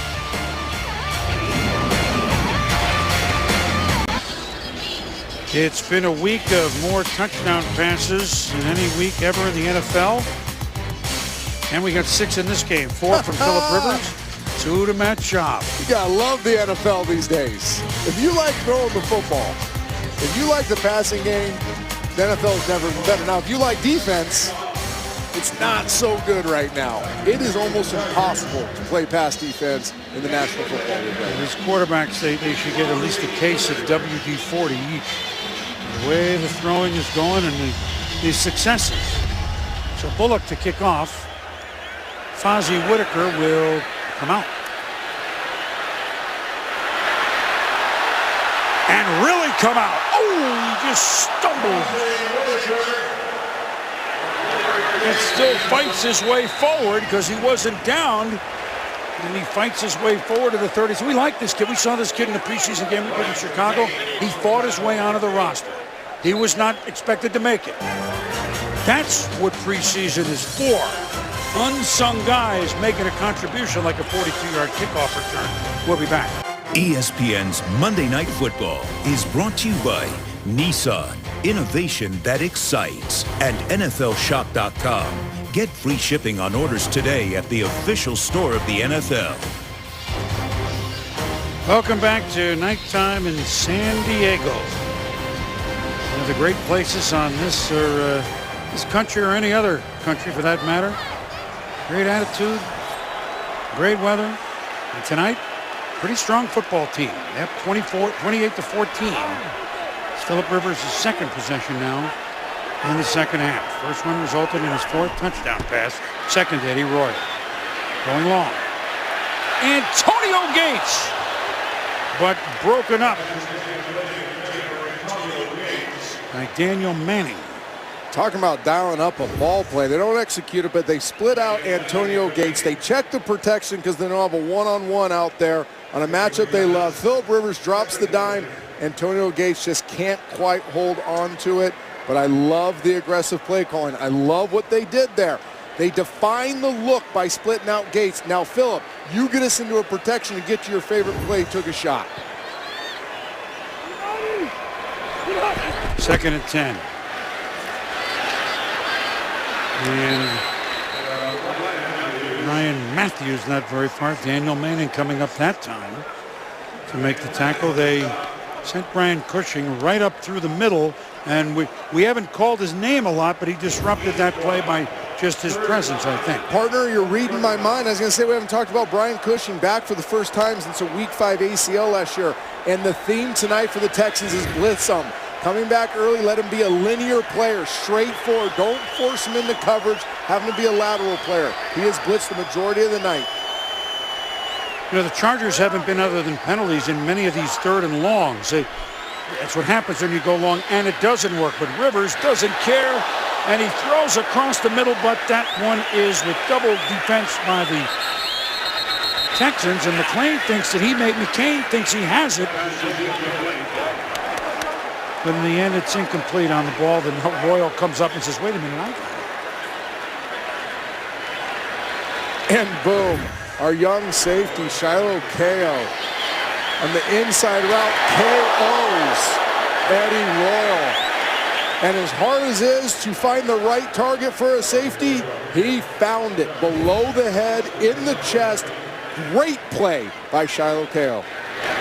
Cyphers to punt. Keyshawn Martin will try it, spins, gets a block. A lot of action for about a 5-yard return. He evaded Darryl Stuckey. And Mike Winton, who is the long snapper downfield to make the tackle. And here is Kao. He's a vandal. He's from Idaho. Here's the ball. Good football game here, different sort of football. The World Cup qualifier, U.S. against Mexico. This would be a good place to have one of those games, that's for sure. It's a good place to have anything, Bo. It is. Columbus, Ohio, though, is the site. And that's tomorrow. Coverage begins at 7 Eastern on ESPN, also live on Watch ESPN. So now with a stop, Houston gives Matt Schaub a chance to try to work some magic again and make this 2-touchdown deficit, a 1-touchdown deficit, a dump off to Ben Tate. And he said it's a good place to have anything. You know, Eric Weddle there on the stop. I'm going to get into something here in a minute, but let's see what Houston can come up with here on a 4-yard pickup. 2nd and 6. I love what they've done with their tempo. It's not a no huddle, it's a shorter huddle, quick up, in, up, and out. Pass complete to who else? Andre Johnson for a 10-yard pickup.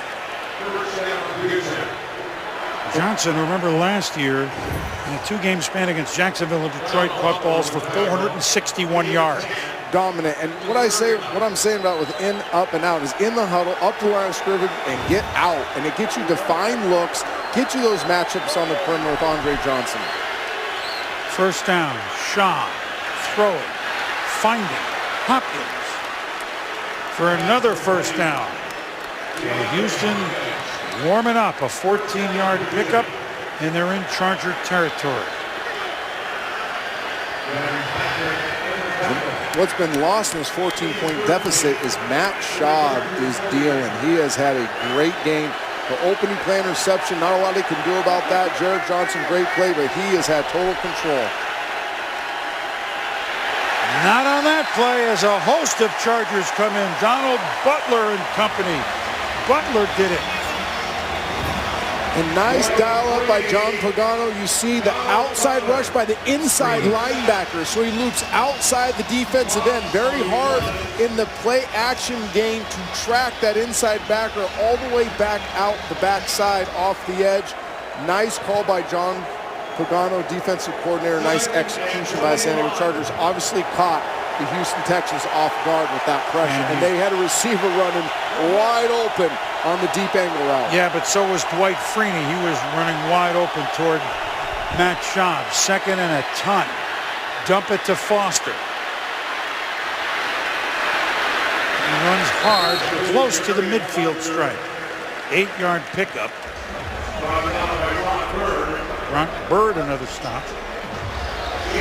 San Diego was pathetic in 2012 on third down, 29th in the NFL. Talking to Eric Weddle, he said, we stunk because of third and long, 3rd and 10 plus. It should be an easy out, and we couldn't get off the field. We were good in the other situations. Well, they gave up a 3rd and 18 last series. Now they get the Houston Texans in a 3rd and 13. The Chargers have to correct the mistakes of last year and find a way to get off the field in this situation.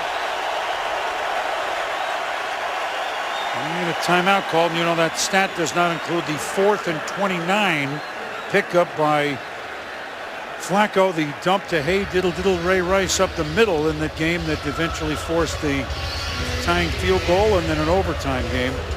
So a 3rd and 13. Just a quick aside while we're here. It's hard to go somewhere. You said it's a good place for anything. The Farmer's Almanac has predicted, right or wrong, they're interesting, serious snow where the Super Bowl is in New York the week of the Super Bowl. Their prediction for San Diego, not the same. No, my point is, New York Super Bowl, fine. Let's have a great time. The Super Bowl needs to be here. Every 5 or 6 years, let's stop saying the stadium's not good enough. It's probably true. The Chargers have proposed a new stadium proposal. Of course, they don't have a mayor at the moment here. Get a stadium. You'll get multiple Super Bowls. There are very few places to have a Super Bowl like this city. 3rd and 13. Make a lot of people happy.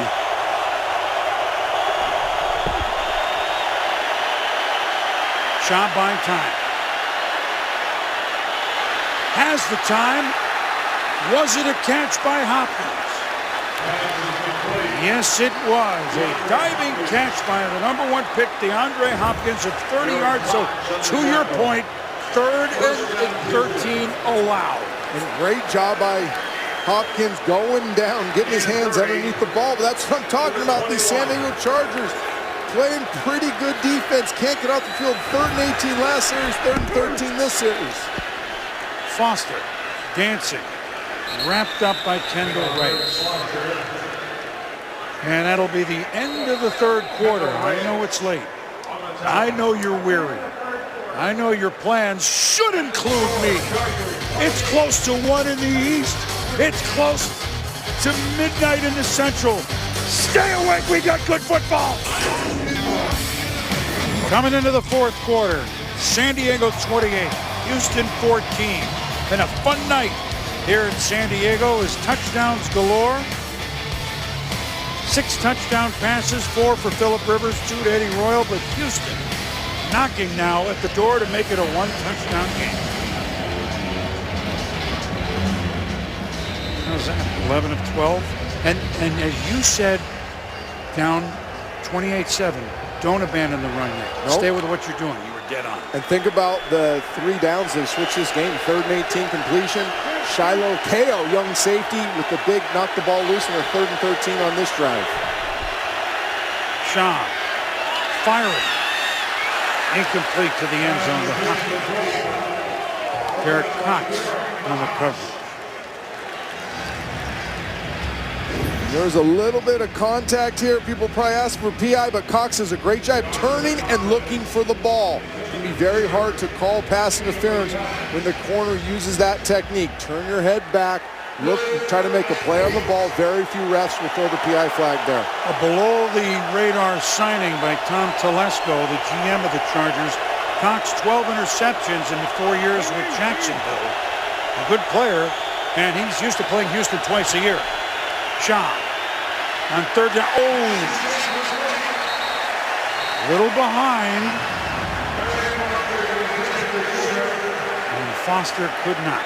And John Pagano, he is dialing them up at the right time. They're getting gashed on defense, but what does he do on a critical down? He knows he's got to get out the field. He brings Weddle up the middle, forces this poor throw by Matt Schaub. But in that situation, even though it's not a good throw, the back has to idle down, somehow find a way to secure that catch, because there was nothing between him and the end zone.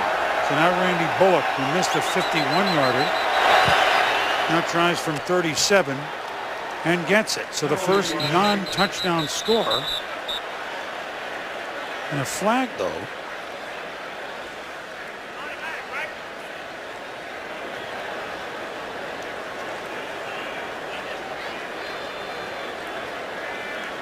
So referee is Scott Green.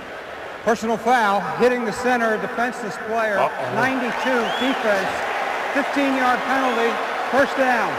One of the areas where the NFL has really changed the enforcement of the rules on field goal block units. A defensive player, you heard it, he's given great explanations, Trent.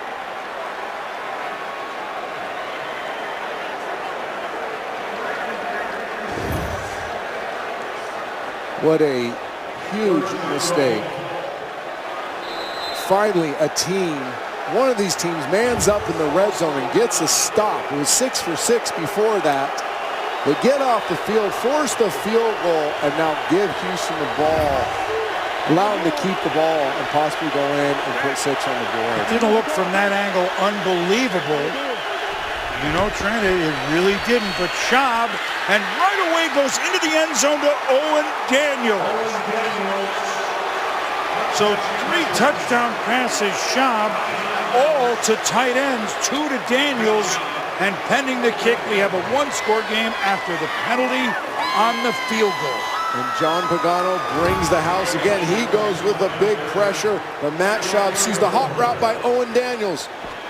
He knows he's hot in the flat. Bronk Bird in coverage. Can't get there. Pitch and catch for the touchdown.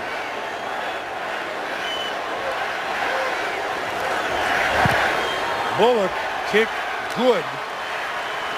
Now let's take another look at 28-21, and this is let's see if we can see the 46. Oh, this is the touchdown. We have a 1-score game here in San Diego.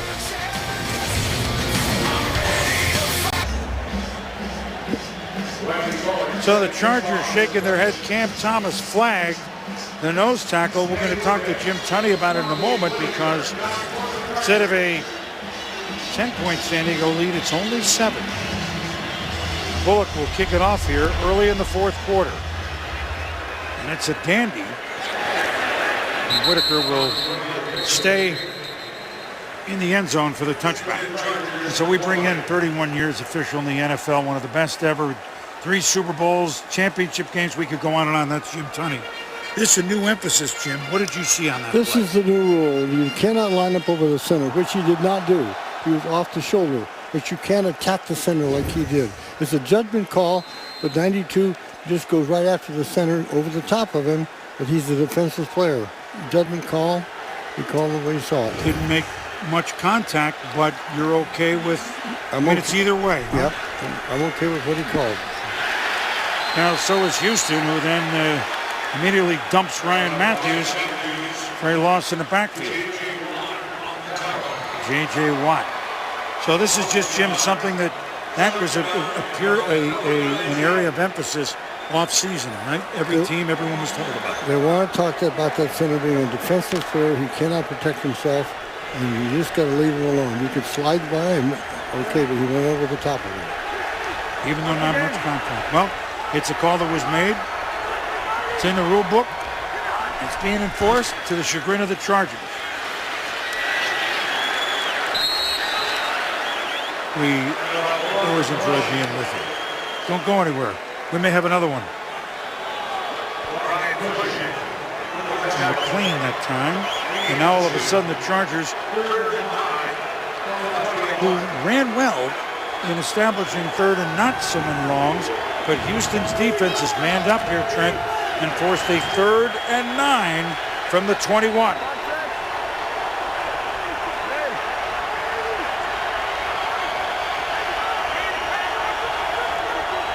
Danny Woodhead to the left of Rivers. The 4-man rush ball batted down by, well, take a guess. J.J. Watt. That's why he's a game wrecker. We've showed him earlier. He's had great efforts tonight. Hasn't showed up in the stat sheet. This will. Philip Rivers has an open receiver. J.J. Watt's eyes. People think it's his length and his strength. It's his eyes. He knows he's being locked up in pass protection. He sees through the blocker to the quarterback. Great timing, disrupts the play with his hands. Mike Cyphers with a long kick. Keyshawn Martin fields it at his 20. Tripped up nicely by Andrew Gatchkar. A 59-yard punt and 2 straight 3-and-outs. And boom, J.J. Watt, 16 batted passes last year. Ladies and gentlemen, that was more than 29 other teams. Look at him drive. Look at his eyes. Look at the instinct. He wrecks the game. Great football player, J.J. Watt. ESPN's Monday Night Football is brought to you by Windows Phone. Meet the Windows Phone, the smartphone reinvented around you. And Frost Brewed Coors Light, the world's most refreshing beer. Those folks in San Diego may not want to be reminded of this. Monday Night Football, Week 6. Last year, right here, 24-0 Chargers, Denver 35, San Diego 24. 4th largest regular season comeback ever. But the Chargers still lead, but Matt Schaub immediately hits Andre Johnson. A short little pass. Sharice Wright knocks him out of bounds. So much talk, boom, this offseason. Last couple of years with Saturday football kind of moving into Sunday football, one of the biggest conversations has been tempo. And I really believe what's changed this game for the Houston Texans is their tempo at the line of scrimmage.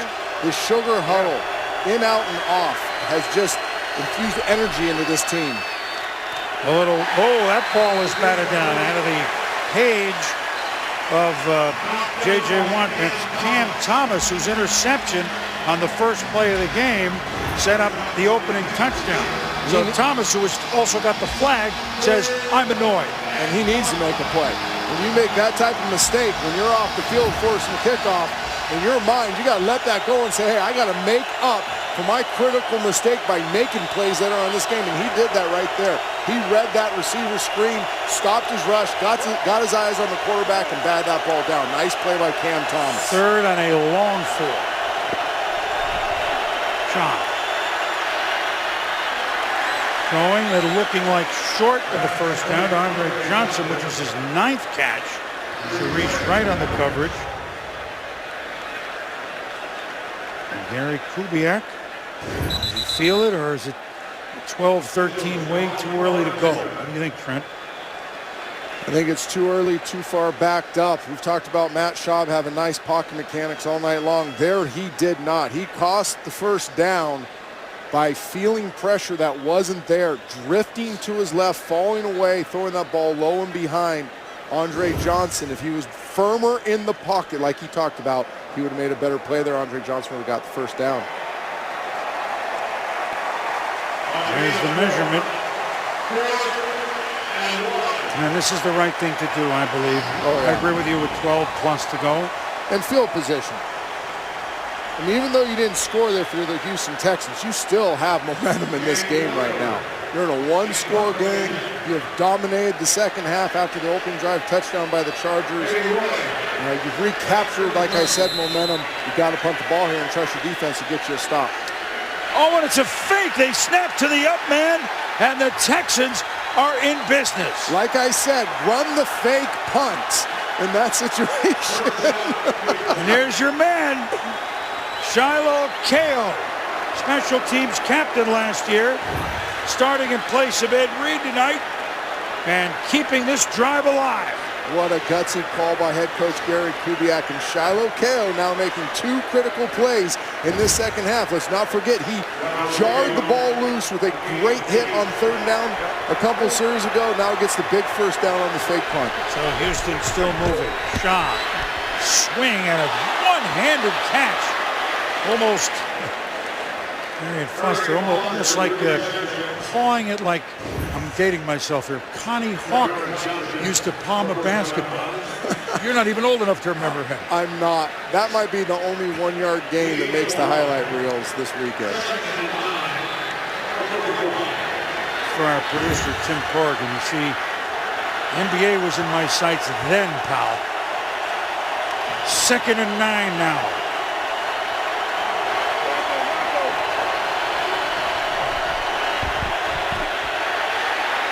Down goes Shaw. Jarrett Johnson. Boom, not enough about competitive temperament gets talked about. Jarrett Johnson, right there. He senses his team needs a huge play. Think about it. They're off the field, gonna kick a field goal 2 series ago. They get the penalty. Right there, they're gonna get off the field on defense. They get a fake punt ran against them. This defense is gassed. We're watching with their helmets off in breaks, and Jarrett Johnson's competitive temperament says it is time for me to make a play. Comes up with a big sack. Listen to this crowd trying to exhort that defense to that energy there, and there's a flag. Too much time. Delay of game, offense. 5-yard penalty, 3rd down. A little sloppy, Houston. So it's already 3rd and long. But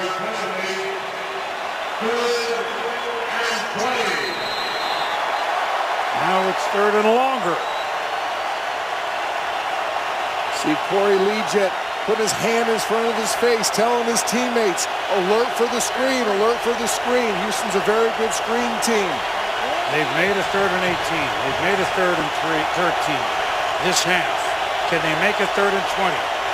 10 minutes to go.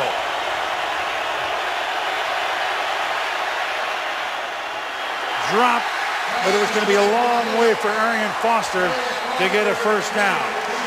So the Chargers defense is held, and they forced the punt. But there will be no fake on this one. And that was a man-up series for the San Diego Chargers right now. They've been on the field for a while, had the unfortunate mistake the drive before, get the fake punt ran against them, and then get off the field. That is huge if you're a Charger. Shane Leckler, longtime Raider, first-year Texan. What a shot. Booms the punt. Eddie Royal inside his 10. Good coverage, Texan. Shane Leckler, another like Ed Reed. We're really going for it. We get one of the best punters. We get one of the best safeties. But the problem is, can they stop one of the best? Houston defense is forced 2 straight 3-and-outs. And that man is saying, what? We're on the case. When you're a championship team, your best players have to make big plays in the biggest moments. This is last drive. J.J. Wright, Watt knifing inside, getting the tackle for loss. And then right here, we talked about his eyes. Sometimes you don't win every battle, but you can make up for it if you have great eyes and great instincts. He wrecks the game with those big mitts, getting his hands on quarterbacks passes all the time, and there was an open receiver for a first down when J.J. Swat knocked that ball down. San Diego backed up to the 13-yard line. 7 touchdown passes in the game. 4 Phillip Rivers, 3 Matt Shaw. And the Chargers sustain a drive. They never trailed. They led 15 seconds in, 7-0. Phillip Rivers to his first touchdown pass.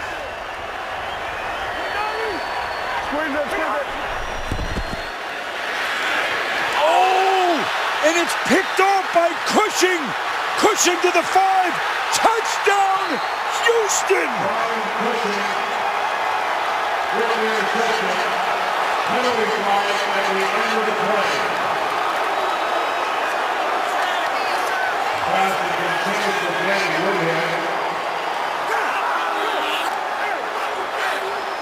Flag in the end zone. Is it celebration? Let's see. After the touchdown, unnecessary roughness against the Chargers. The penalty will be enforced on a kickoff. Oh, boy. Oh, boy. Phillip Rivers looking for Danny Woodhead and finds Brian Cushing instead. We said he had a quiet night, Trent. Not so quiet anymore. And it looks like he catches the ball, has the awareness to get up and finish it off in the end zone. But what a great play by Brian Cushing. Even before he catches the ball, he frees up on a blitz. Phillip Rivers has to throw this ball hot to Danny Woodhead because the overload at it empty. But Cushing, sensing that that hot throw is going to come to that side, frees up and goes and lurks Phillip Rivers and makes an incredible play. And they review every score, which is what they're doing. But it certainly looked like an interception and a touchdown to us, but we'll let them decide. My goodness.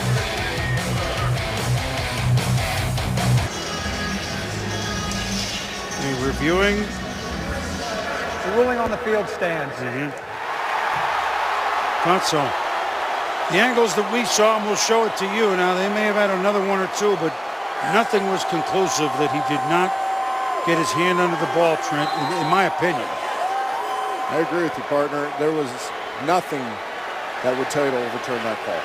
So we put up that graphic, and we have a tie game. Brian Cushing, out since October, ACL surgery. Signed a new contract this week, extension, to make plays like this. Look at Brian Cushing. Starts on the opposite side of the formation. They overload the protection, make Phillip Rivers throw hot. They bait him into that throw. That is a great call by the Houston Texans. Defensive coordinator Wade Phillips, and great execution by Brian Cushing, sensing where the ball was coming, pulling the trigger, getting there, and then finishing off the play by catching it and getting him in the end zone. So 28 all with 9.5 to go.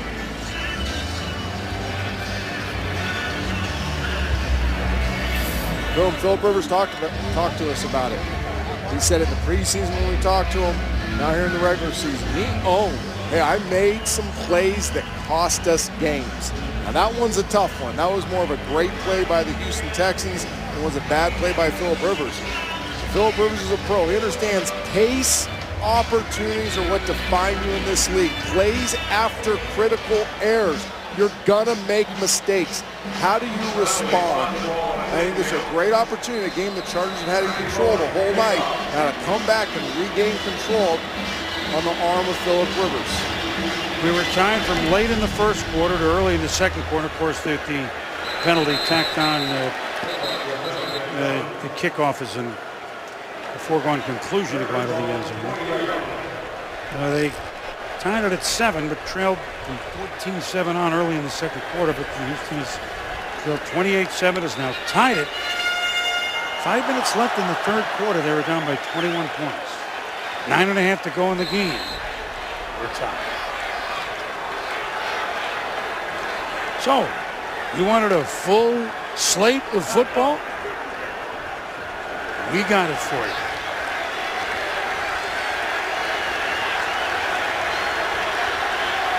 Rivers return to change the play in first 10 from the 20.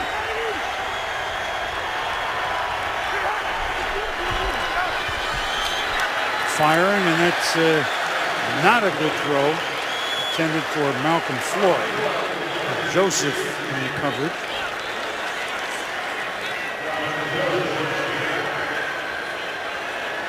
And all of a sudden, a quiet Alcon Stadium. Nothing a couple of first downs couldn't cure. They've been 2 3-and-outs and a pick 6. That's been the last 3 series, San Diego.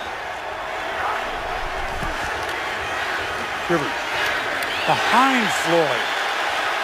Incomplete. Joseph again on the cover.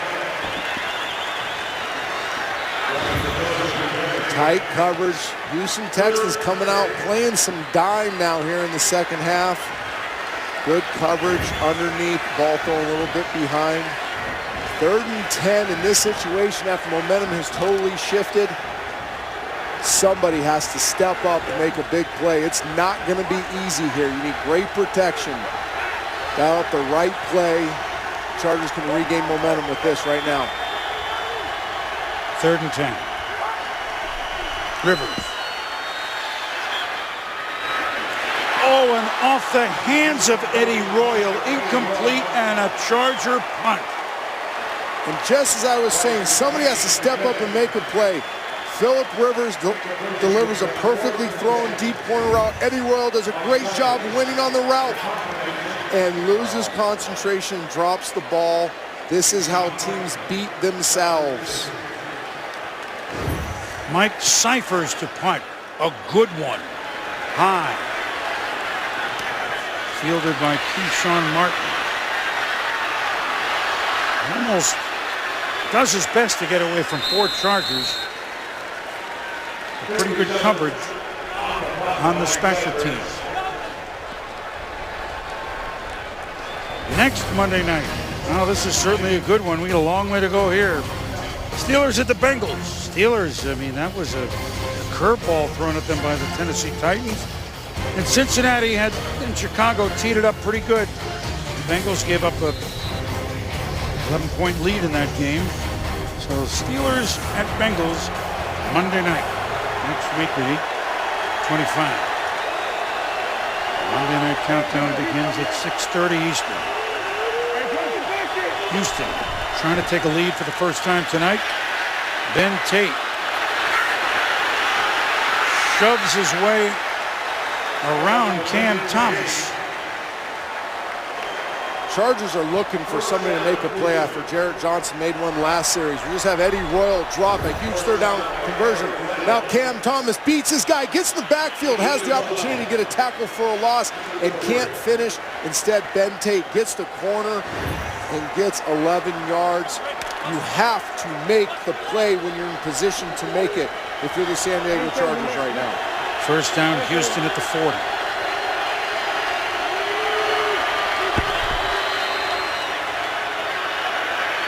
And a nice alert throw by Schaub to Hopkins for another Houston Texan first down.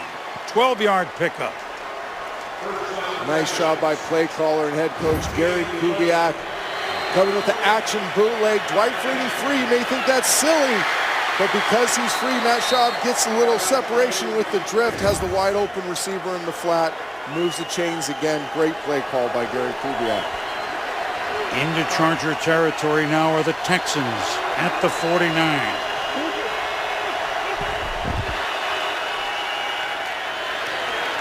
Another run that'll keep going for 4 or 5 or 6 yards for Ben Tate. So both Foster and Tate, as Gary Kubiak said, would be working hard tonight. And they both are starting to churn up the yards.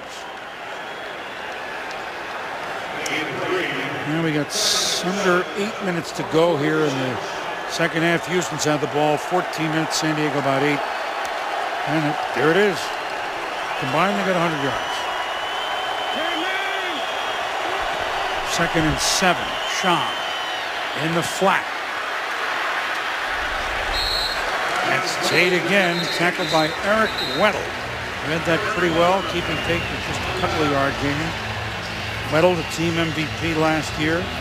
We're up about 115 miles north of San Diego in Altaloma, California. Nice tackle by Eric Weddle in space on Tate. Squares him up, gets him by the legs, bring him down. But the San Diego Chargers defense is gassed right now. Is tempo by the Houston Texans. Staying on the field so long. Players are standing up, gasping for air.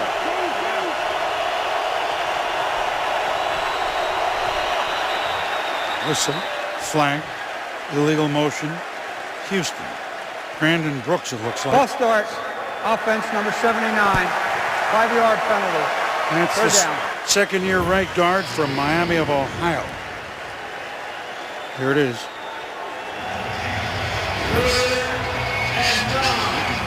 Third and 9. I mean, what they picked up here on these 3rd and 18s and 3rd and 13s and This should be nothing for Houston. Can San Diego make a stop? Such a difference, though, Bill, between 3rd and 4 and 3rd and 9. Statistically, the odds of converting this are far less because of that mistake with the illegal procedure. But with the way things are going for Houston right now, they've had tremendous success.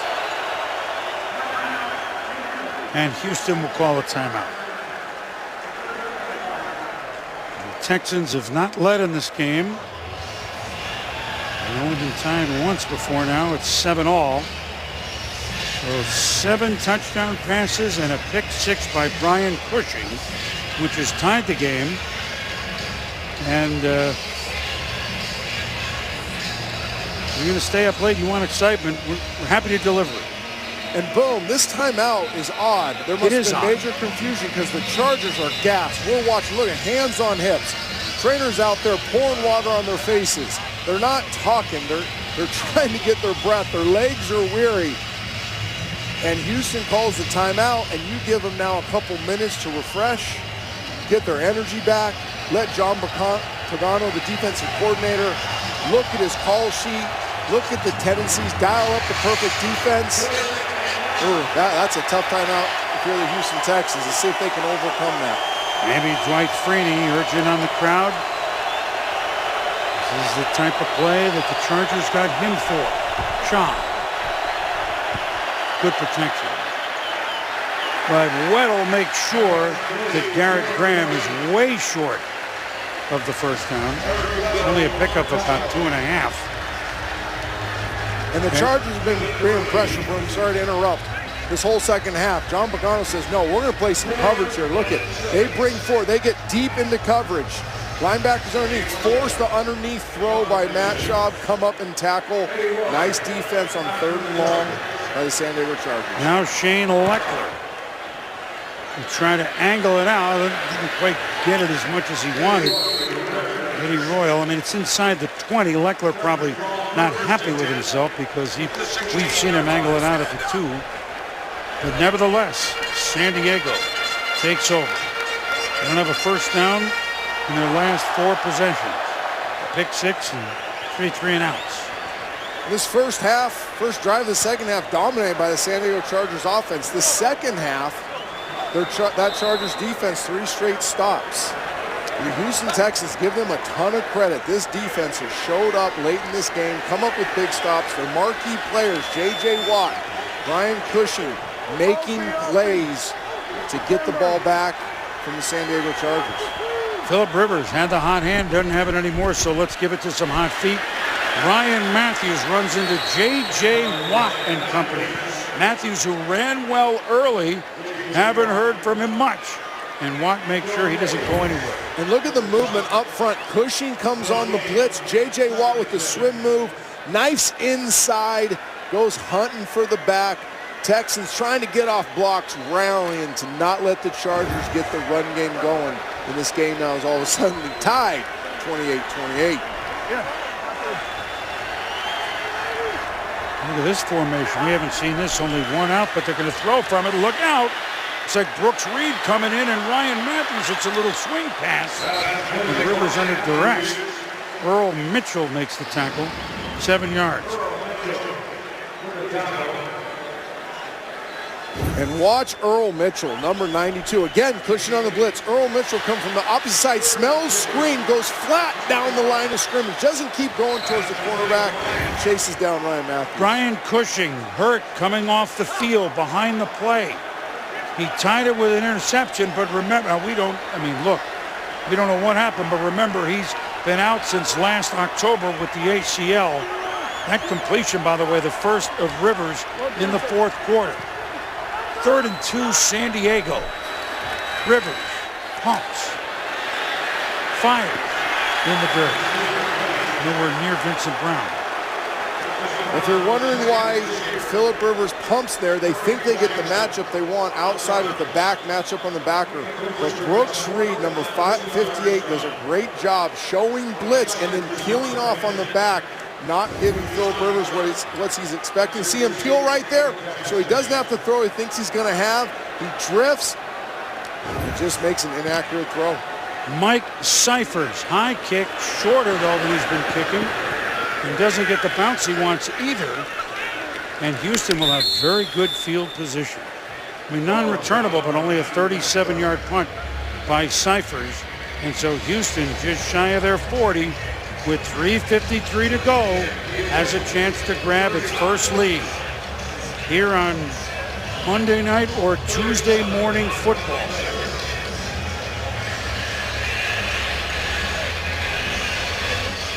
About the Houston Texans in the second half.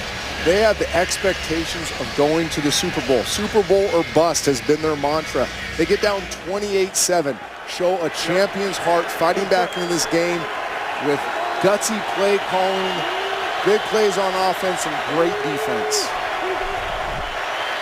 Shaw. Daniels evades a tackle once, and then by the time he is brought down by Sharice Wright, it's a Texans first down. That's a tight end out there, ladies and gentlemen, on a corner. Should be an athletic mismatch for the corner. But Owen Daniels with the nice lateral move, sticks his foot inside, gets back outside, and gets a nice chunk gain. The Houston Texans do as good a job as anybody utilizing their tight ends. Last year they had led the league with 772 plays using 2 or more tight ends. Right at the midfield stripe, Schaub, Andre Johnson holds on and fights for another couple of yards in front of Wright. Pickup of about 8. This up-tempo offense gets some defined looks outside. Sometimes that little 6-7 yard hitch is stealing when the quarterback knows he's got off coverage. A quarterback he's throwing a billion footballs to in real game situations out in practice, that was stealing. 10 catches tonight for Andre Johnson. Continues to be one of the best in the business, to the chagrin of the Chargers.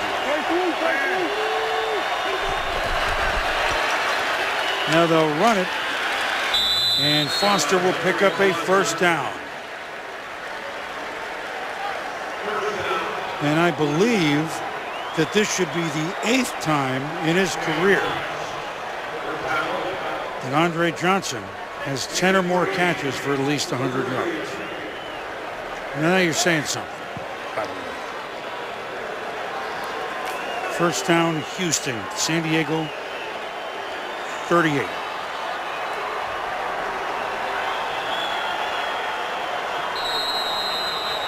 We're going to let it go to the 2-minute warning. Hang around.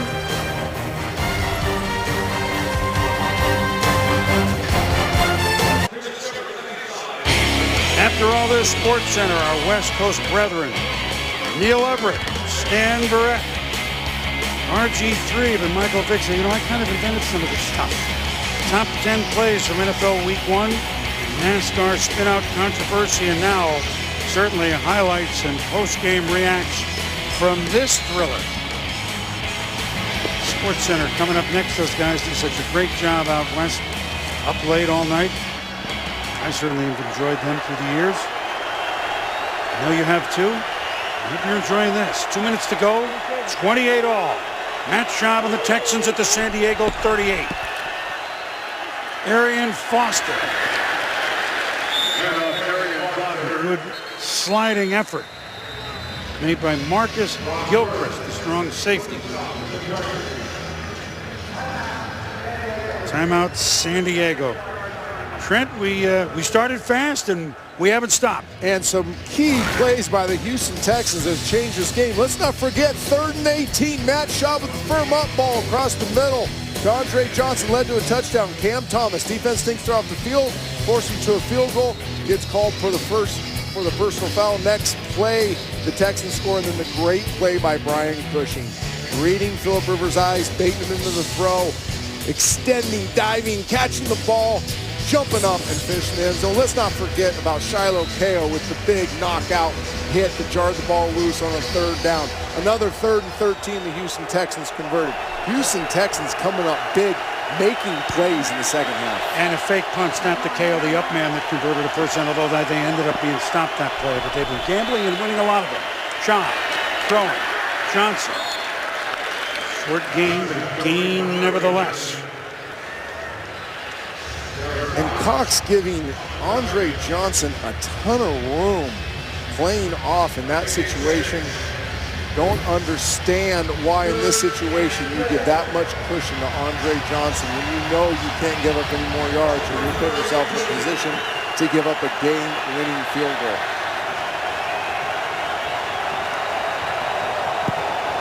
Warming up, Randy Bullock.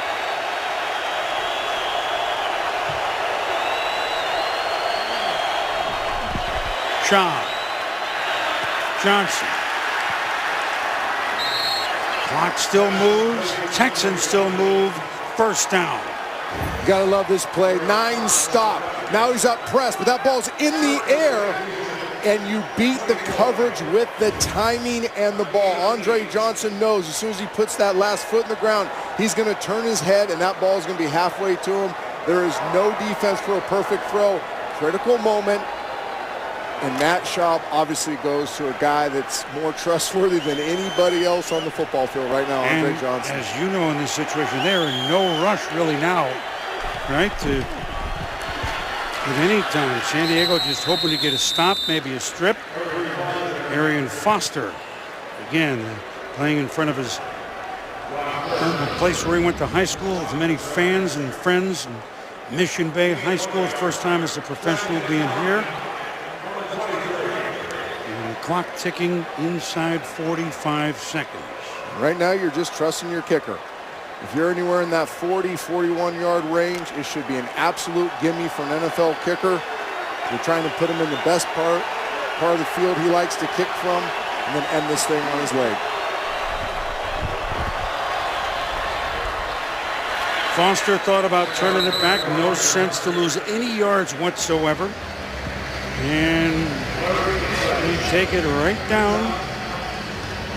Larry English on the stop, but this will bring in Randy Bullock. He'll let it go to the timeout called with 4 seconds to go. So the Houston Texans have trailed 28-7 late in the third. From 51, he had an early miss. He made a field goal, but a penalty took it off the board, and Houston continued the drive to score a touchdown. Phillip Rivers threw 4 touchdown passes, but a pick to Brian Cushing tied this game. And the Texans, on the educated instep of young Randy Bullock, second-year man from Texas A&M, 41-yard attempt out of the hold for Shane Lecter. He'll try to win it in a stunner. It makes sense, Boone, that Randy Bullock would want to be on the left hash for this kick. After missing that one with a hook early in the game, these right-footed kickers want to open up the goalpost by being on the left hash so they can aim inside that right upright, and if it does hook, it gives them more room to hook that kick in. I bet you there's great communication between Gary Kubiak and Bullock on the sideline where he wanted to kick this from. For San Diego, their fans have seen it. Mike McCoy was, well, he was on the Denver side last year when they came back from 24-0 deficit to win. And that was that game, and now McCoy is hoping lightning does not strike twice. Bullock from 41. Good! And the Houston Texans have rattled off 24 unanswered points and have stunned the Chargers. The Chargers scored 15 seconds into the game, but the Texans kick a field goal at the final gun. And the Houston Texans have won 31-28. What an amazing comeback by the Houston Texans. They've talked about being a Super Bowl football team. That goes beyond talent. That goes beyond Pro Bowlers. That goes beyond scheme. That speaks to the soul. You have to have games, whether the first game of the year, mid-season, late in the year, where you fight through tremendous odds and do it with your soul. The Houston Texans showed great soul tonight in a comeback victory. New kicker, new holder. The result that everybody in Houston wanted. Randy Bullock, drafted a year ago in the 5th round to be the new kicker, put on IR during the preseason. So his first chance to deliver. And the kicker and holder from Texas A&M, both the veteran Leckler, the kicker Bullock, makes J.J. Watt and the Texans a 31-28 stunning victor. Let's go down to Sal Palantonio with the big fella. Sal? Hey, Boom, JJ, you guys came back in the second half. What was the difference for you defensively with the Chargers offense? You know, we kind of found our groove in the second half. We weren't really clicking in the first half. We weren't really putting things together. In the second half, we just found a way. And I think that's what I'm proud of with this team is even though it looked like all the odds were against us, nobody got down, nobody worried. We all just fought. And obviously, big play by Cush. Just heck of a game all around. Brian Cushing made that diving catch interception down here in the red zone. How big was that in a turnaround for you guys in the second half? Oh, massive. It was huge. Those drives in the fourth quarter were big for us. And obviously that play by Cush, I mean, I told him, I said, you earned that new contract you just got, buddy. It was a heck of a play, heck of a job by our defense getting off the field, and then obviously our offense putting the ball in. Wasn't the way you want to start the season going down 28-7, considering all the expectations you had. What was it like in the halftime locker room? What was being said to one another? You know, you never want to get down that big that early. But one thing it does show you is it showed us a lot about our team and our character and the guys we have.